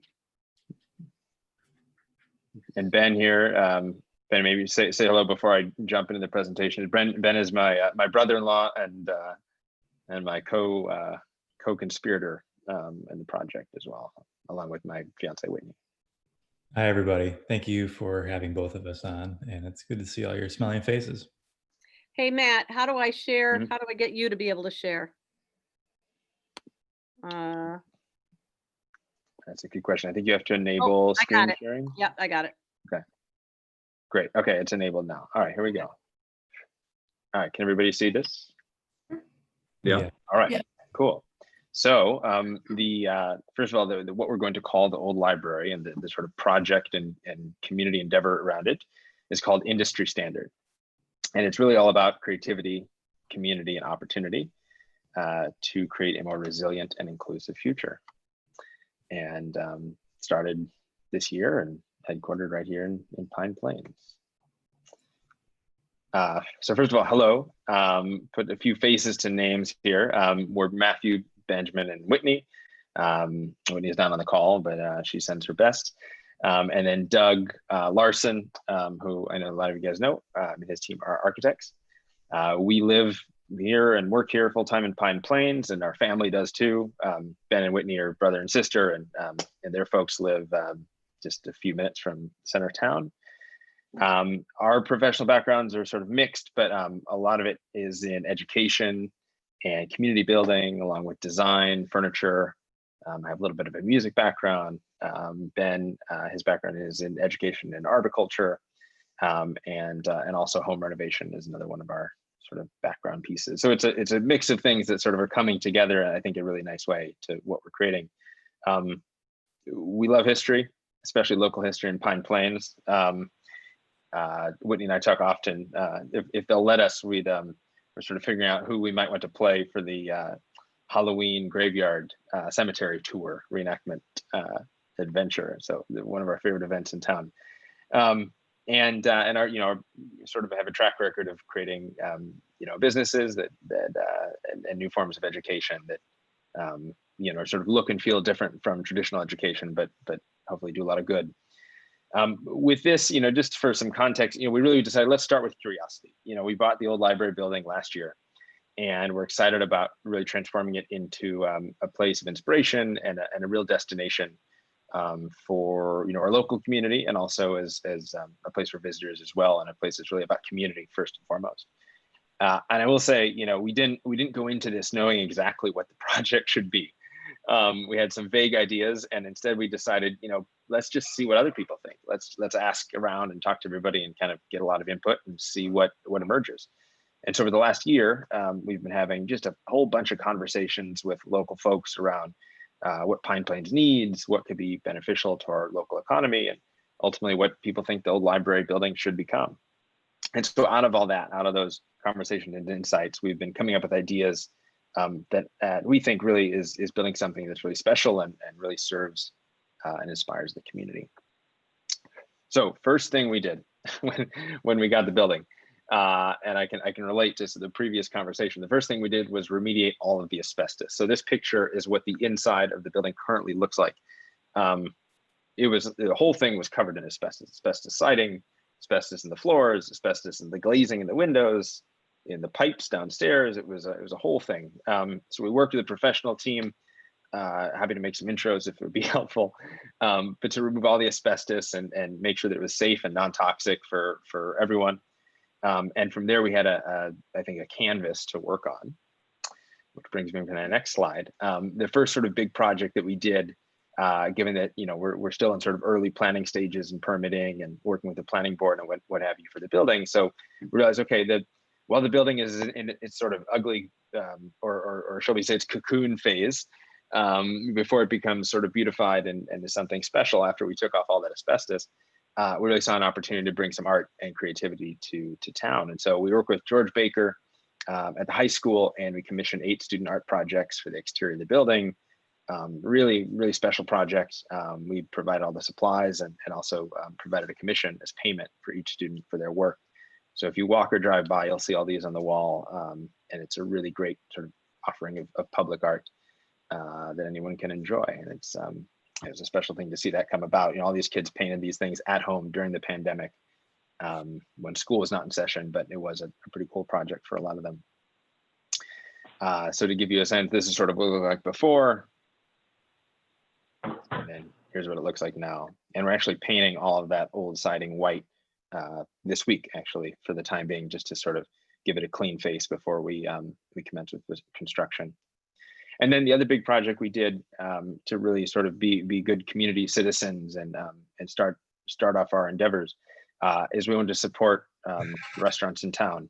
And so we organized a community fundraiser during the early months of the pandemic, and we wanted to provide enough money to really offer some meaningful cash grants to every single employee, part-time and full-time, at all 7 Pine Plains restaurants. And it really worked out pretty well. It was just incredible to see the support from so many folks. We had over 100 local families donate or just over $28,000, and we're able to provide direct financial assistance to over 70 people in town who worked at all the Pine Plains restaurants. And it's something that I think a lot of people appreciated, and hopefully more to come on that front. So now what actually are we thinking here, right?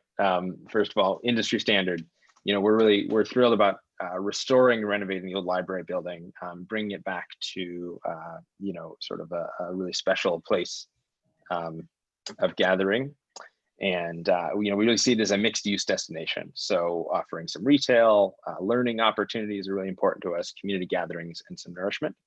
And to really see it as sort of being four components that we're thinking through. So first of all, workshop and studio. So this will be predominantly in the upstairs floor, really a place for hands-on learning in both the digital arts as well as hands-on physical craftsmanship. So think on the digital side, podcasting and opportunities for people to learn video production and audio production. And then on the physical workshop side, some woodworking, 3D printing, maybe some ceramics, and just give people an opportunity to use their hands and learn skills that could become a hobby or even down the line a vocation.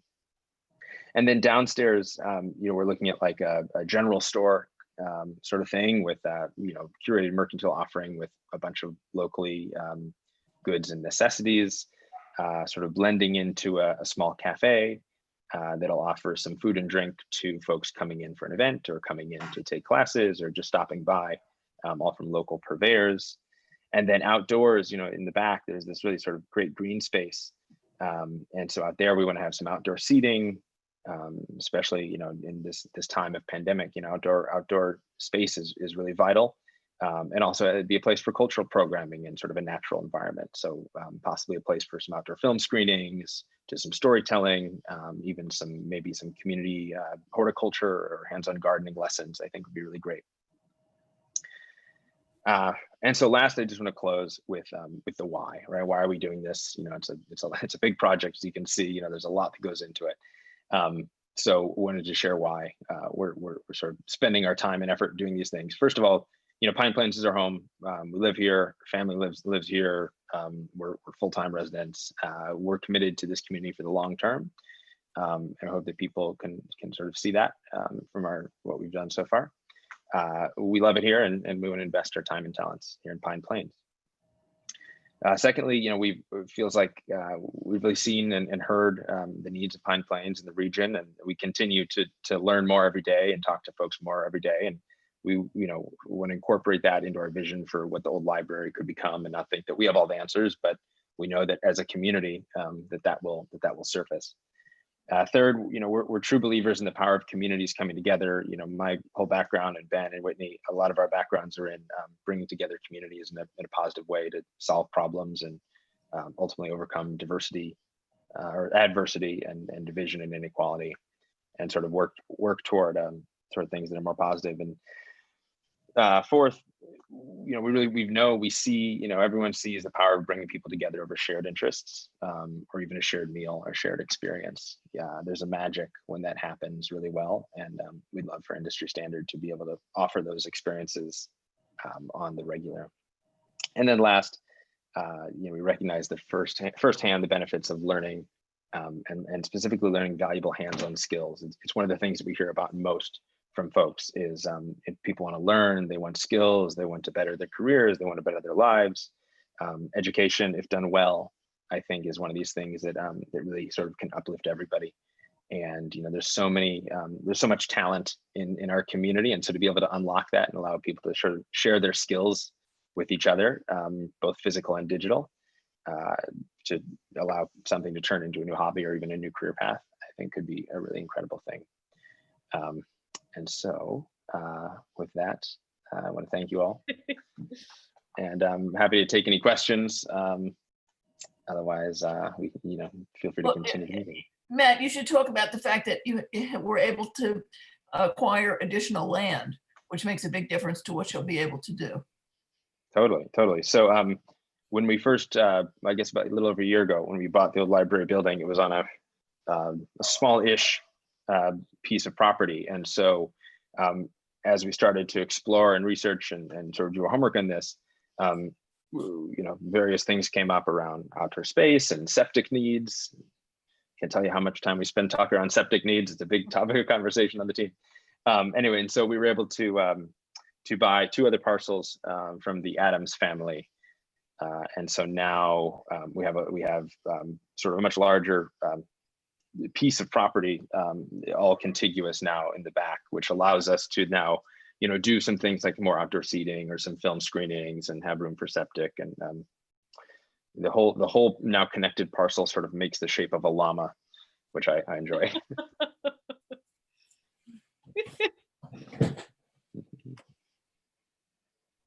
I think it's really exciting. Thank you.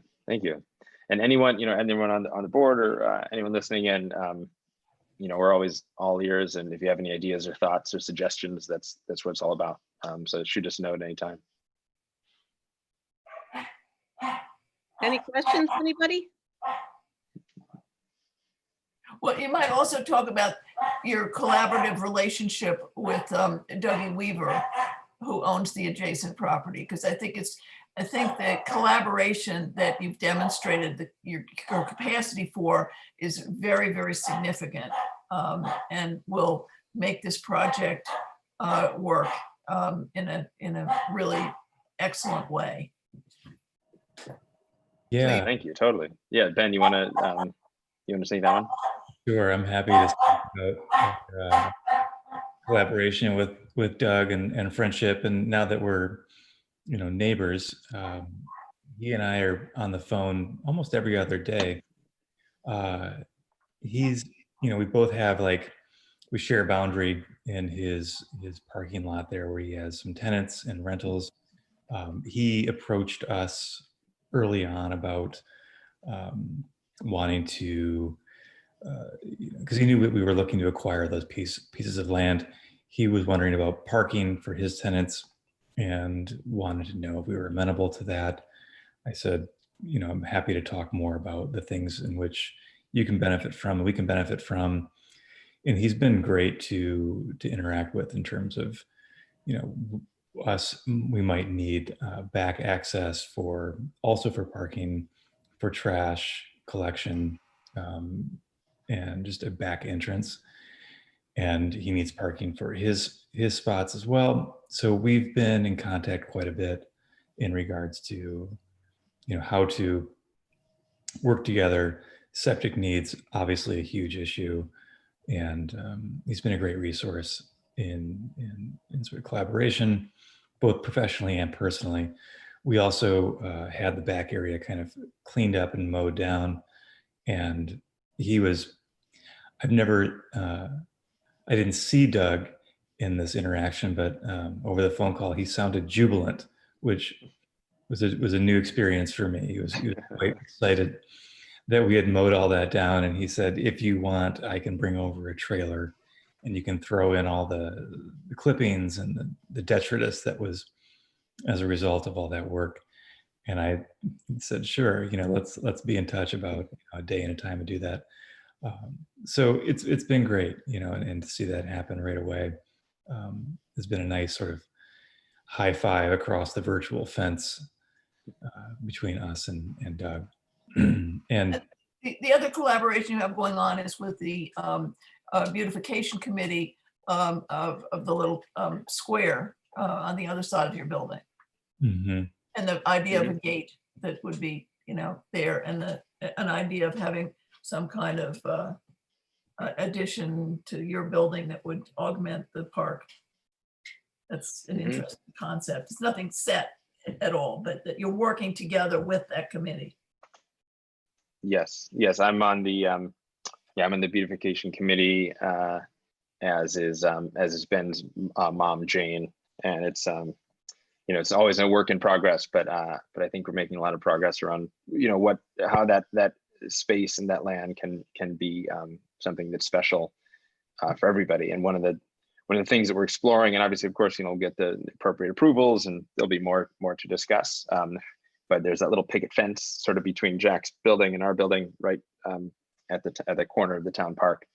And one of the things that we thought would be lovely is to, you know, we would pay for it and construct it, but to replace that picket fence with like a really nice sort of black wrought iron gate that would be closed during non-business hours, but then during opening hours could sort of be open and let some flow through from the town park into our, you know, nicely landscaped backyard and back.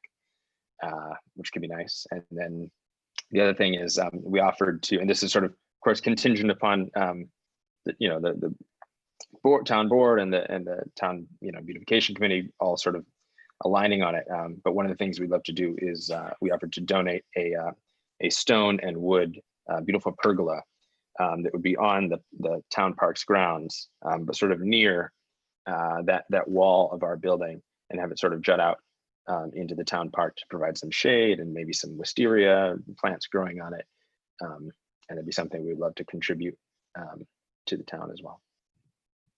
As well as its upkeep and maintenance. Yes, yes, important to mention that too. Yeah. Anything else or anybody? This is very exciting. Thanks, guys. Very cool. Yeah, just wonderful. Thank you. And seriously, any ideas or suggestions, or hey, don't don't forget about this, anything at all, we're happy to hear it. Okay. Great. Okay. Cool. All right. All right. Thanks, everyone. Appreciate it. Okay, thank you. Thanks for hearing. Bye. Of course. Bye. All right, then I can get through the next two things very quickly. The family ID for town alerts. Michael Cooper, instigated family ID for all the rec programs, which has been really successful. It's so easy for people to sign their kids up. Once they're in the system, they just, press a few buttons and they're in whatever sport they want to play. And it's been just a wonderful system to use.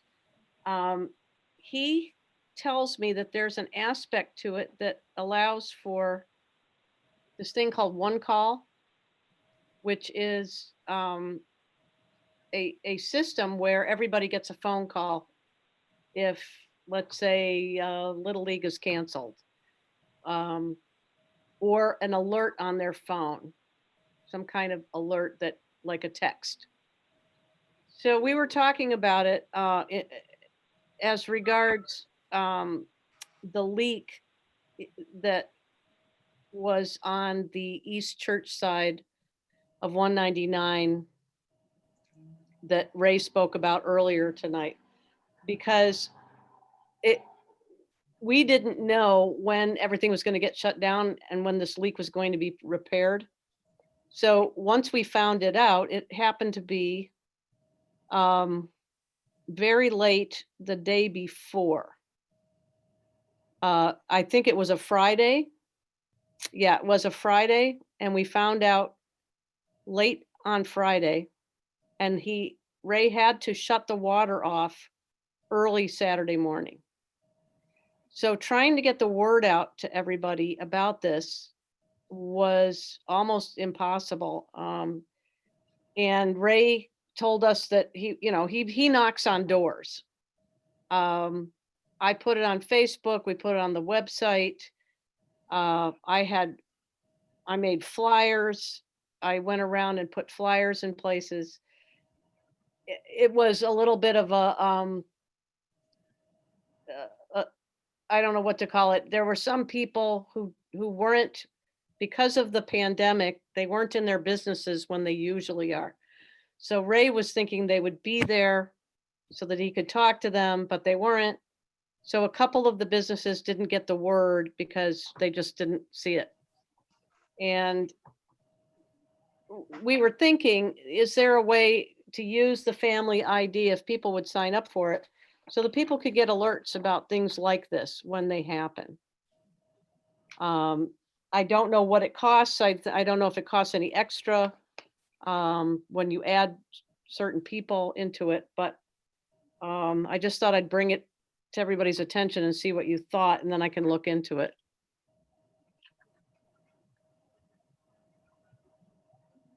Rory, you're muted. I think it would be very handy for residents of the water district, as a resident, to be able to receive alerts, whether there's going to be service outages. I bet there's other platforms that could be used other than First Alert or whatever the name is specifically. Well, this is, I bet it's not. we already subscribe to Family ID. Okay. So okay. We've got it going, and all I think we would have to do is maybe expand our subscription. Maybe you could get some additional information about what the service would actually look like. And, that it's hard because there's some problems that I really don't want to know about. And then there are other ones, it's like, I don't know how easy it is to make it completely relevant to whatever the problem is that has just presented itself, that needs, where people, certain pieces of the public need to know about it. Yeah. It's like, it's kind of. Service outages. Yeah, that's just easy. But yeah, it could just be that, Sarah, for the water district. Yeah. Yeah, I was trying to think of what else we could use it for. I mean, maybe you could just get us some information about what is offered and what the kinds of options. How they do it. Okay. I'll read through it and see if we think it makes sense. All right, great. Yeah, I'd love to look at it. It's an interesting idea. I think that two of the businesses really depended on water and didn't pick up on the information, and they got, they were very upset. Understandably. So, all right, great. And then the last thing was, Vinny had an idea. He's been keeping track of recyclers on Saturdays and writing down all of the license plates and what it was they were recycling or putting into things. And he's kept a really great record of this. And spoken to everybody who comes in generally, and he's getting used to, who comes in all the time. And he is suggesting that perhaps we get stickers for people and ask people to kind of pay a small fee. He was thinking $2. That would help him know who's coming in, where they're from, you know, that they're townspeople. And also raise just a little bit of money for town cleanup day. So that was basically his suggestion. He's got a picture of the, I think I sent this to you guys. He's got a picture. Yeah, I did, yeah.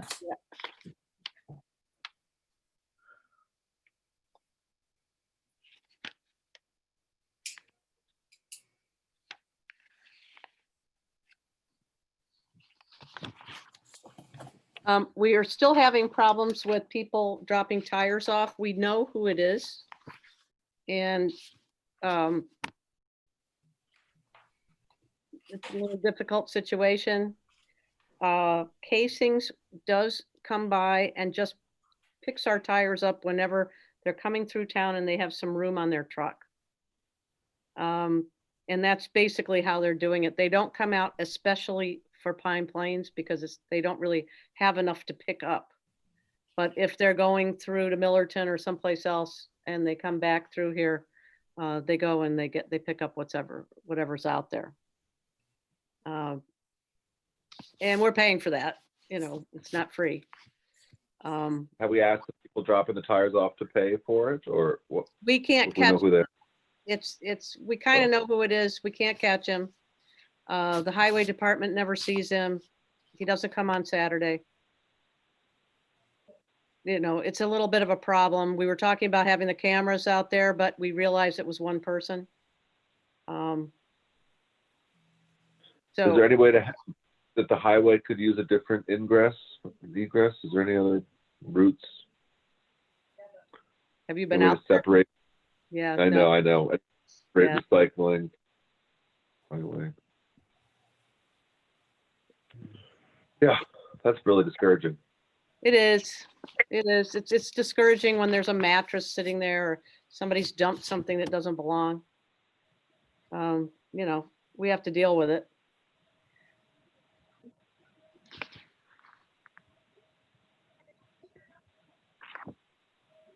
So what do you think of Vinnie's idea? I'm sure the person who is dumping the tires off or throwing the mattress out is not going to buy a sticker. Not gonna use it when Vinnie's there. Unless we have it locked down and have a full-time attendant, I don't see how it's going to. No, this isn't going to stop that. I think he's thinking that it helps him identify Pine Plains residents. Right. I'm not sure of the incentive system either, maybe as Don says, to get people to actually buy into the sticker program. Other than that, it's a convenience for Vinnie, maybe. But they could still come anyway, right? We would still permit them to drop off in the absence of a sticker. Now, we could, if the highway department wants to close the gate when they go in and out and we restrict our hours to only when Vinnie's there. That's the only thing, or what I had seen in the past is when we lock the gate up, that people put the trash outside the gate. You know, Right. It's a mindset that is really our biggest problem. Yeah. You know, they feel that they can sneak it in there. They've gotten one up on, you know, they've accomplished something, and you know, you watch them sneaking stuff in even when Vinnie's there. Yeah. Right.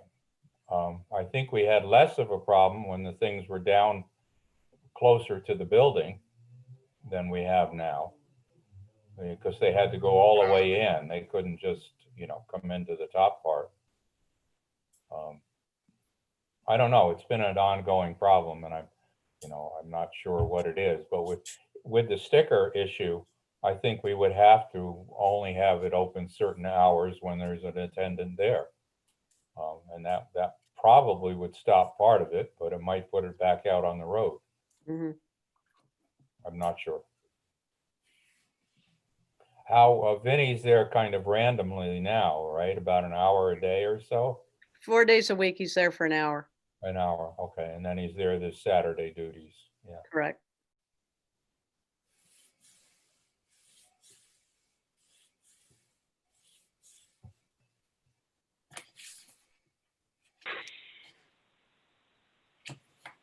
You want to think about it, and we can probably talk to him extensively on town cleanup day. Yeah, let's do Get a that. sense of what it is. Okay. Yep. Let's do that. All right. And also, I don't know if Heather's still on or if she's gone. think- About what the issue is of closing the gate. I am here. You are, yeah. Yep. I'm sorry, I can't figure out how to get my video back on here. Here we go. Sorry about that. We did go through a period where the gates were closed and I believe it was only open on Saturdays then. We had a lot of very upset residents and they, it was, I'm not sure who was sitting on the board at the time. I know it was a different supervisor, but they were very upset. It was very inconvenient because a lot of people come during the week. And that when it was decided at that point by the board that we should just keep it open and just do away with having it closed all week long and then just a few hours on a Saturday. So that would be a decision that you guys would have to make. But it was tried in the past and it was definitely not very well received. I mean, it is a tremendous service that we provide to have that. And with the addition of the cleanup day, it's become, that's better yet. But unless we barricade that area or have control over it and put Vinnie's time into at least another opening day or like open on Wednesdays or something like that. But it is very, very convenient to go over there anytime that you have something to recycle. A couple simple game cameras really would give you the photo evidence of your license plates or vehicles that are dumping, quote unquote, illegally as well. They're not that good. Honestly, the cameras are not that, they can't pick that up. I think we would see who's, if they were strategically placed, we'd be able to see, probably we would know exactly who it is. Yeah. And even if you just put one, I guess, at the entrance or something, but doesn't seem like a violation of anyone's privacy necessarily to have a camera there if it's a problem and costing us more than $50 a year or something.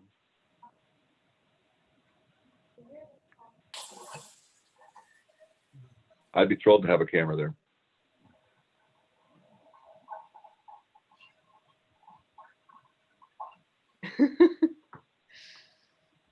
Anyway, so I guess moving on then, if everyone's okay with the dumping, doesn't matter. All right, well, we can talk to Vinnie about it when we're on town cleanup day. And then everybody will get a sense of what's going on there a little more. How's the CAC doing with their signage and things like that? I haven't heard from them. Okay.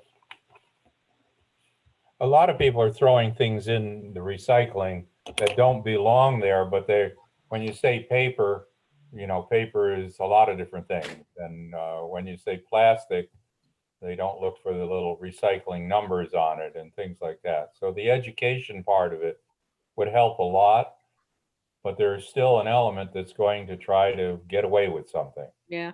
Like the tires. I would like to see the tires moved so that they weren't so obvious. And once I don't know who's seeding the pile, once they're cleaned up, or does it stop, or do people just think that they can go back there in the corner and throw tires? I think they do. I think that's what happens because they do get cleaned up. Yeah. Do we have a sign that says no tires? Yep. Yeah. We have a sign that says no accountability. We do have signs in the beginning, and I had suggested where the pile of tires has been historically since town cleanup day started, to get a sign that says no tire. So if they see that there, perhaps they won't put them there and they'll know that it's only for town cleanup day.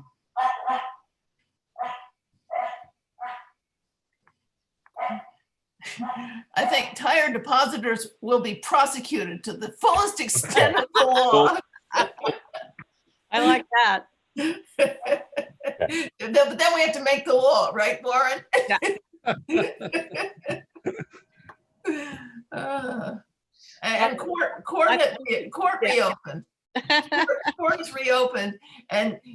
you come, everybody waits in the parking lot until they get summoned into the court, where it goes one at a time, which isn't really exactly a public court, but never mind that, I guess. All right.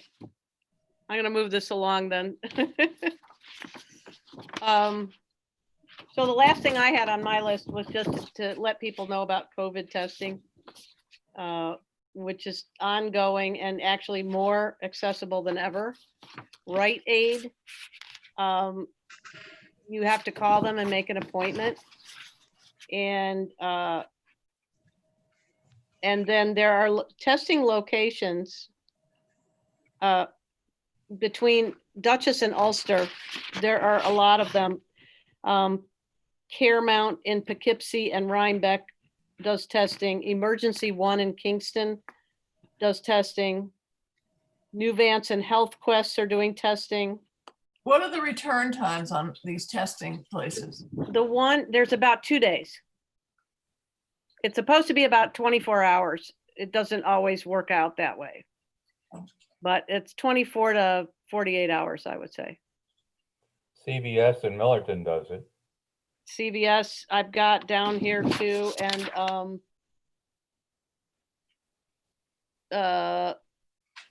yeah, CVS. All you have to do is look on the website and find the locations that are doing it. Well, Millerton is one of the sites that's doing it. The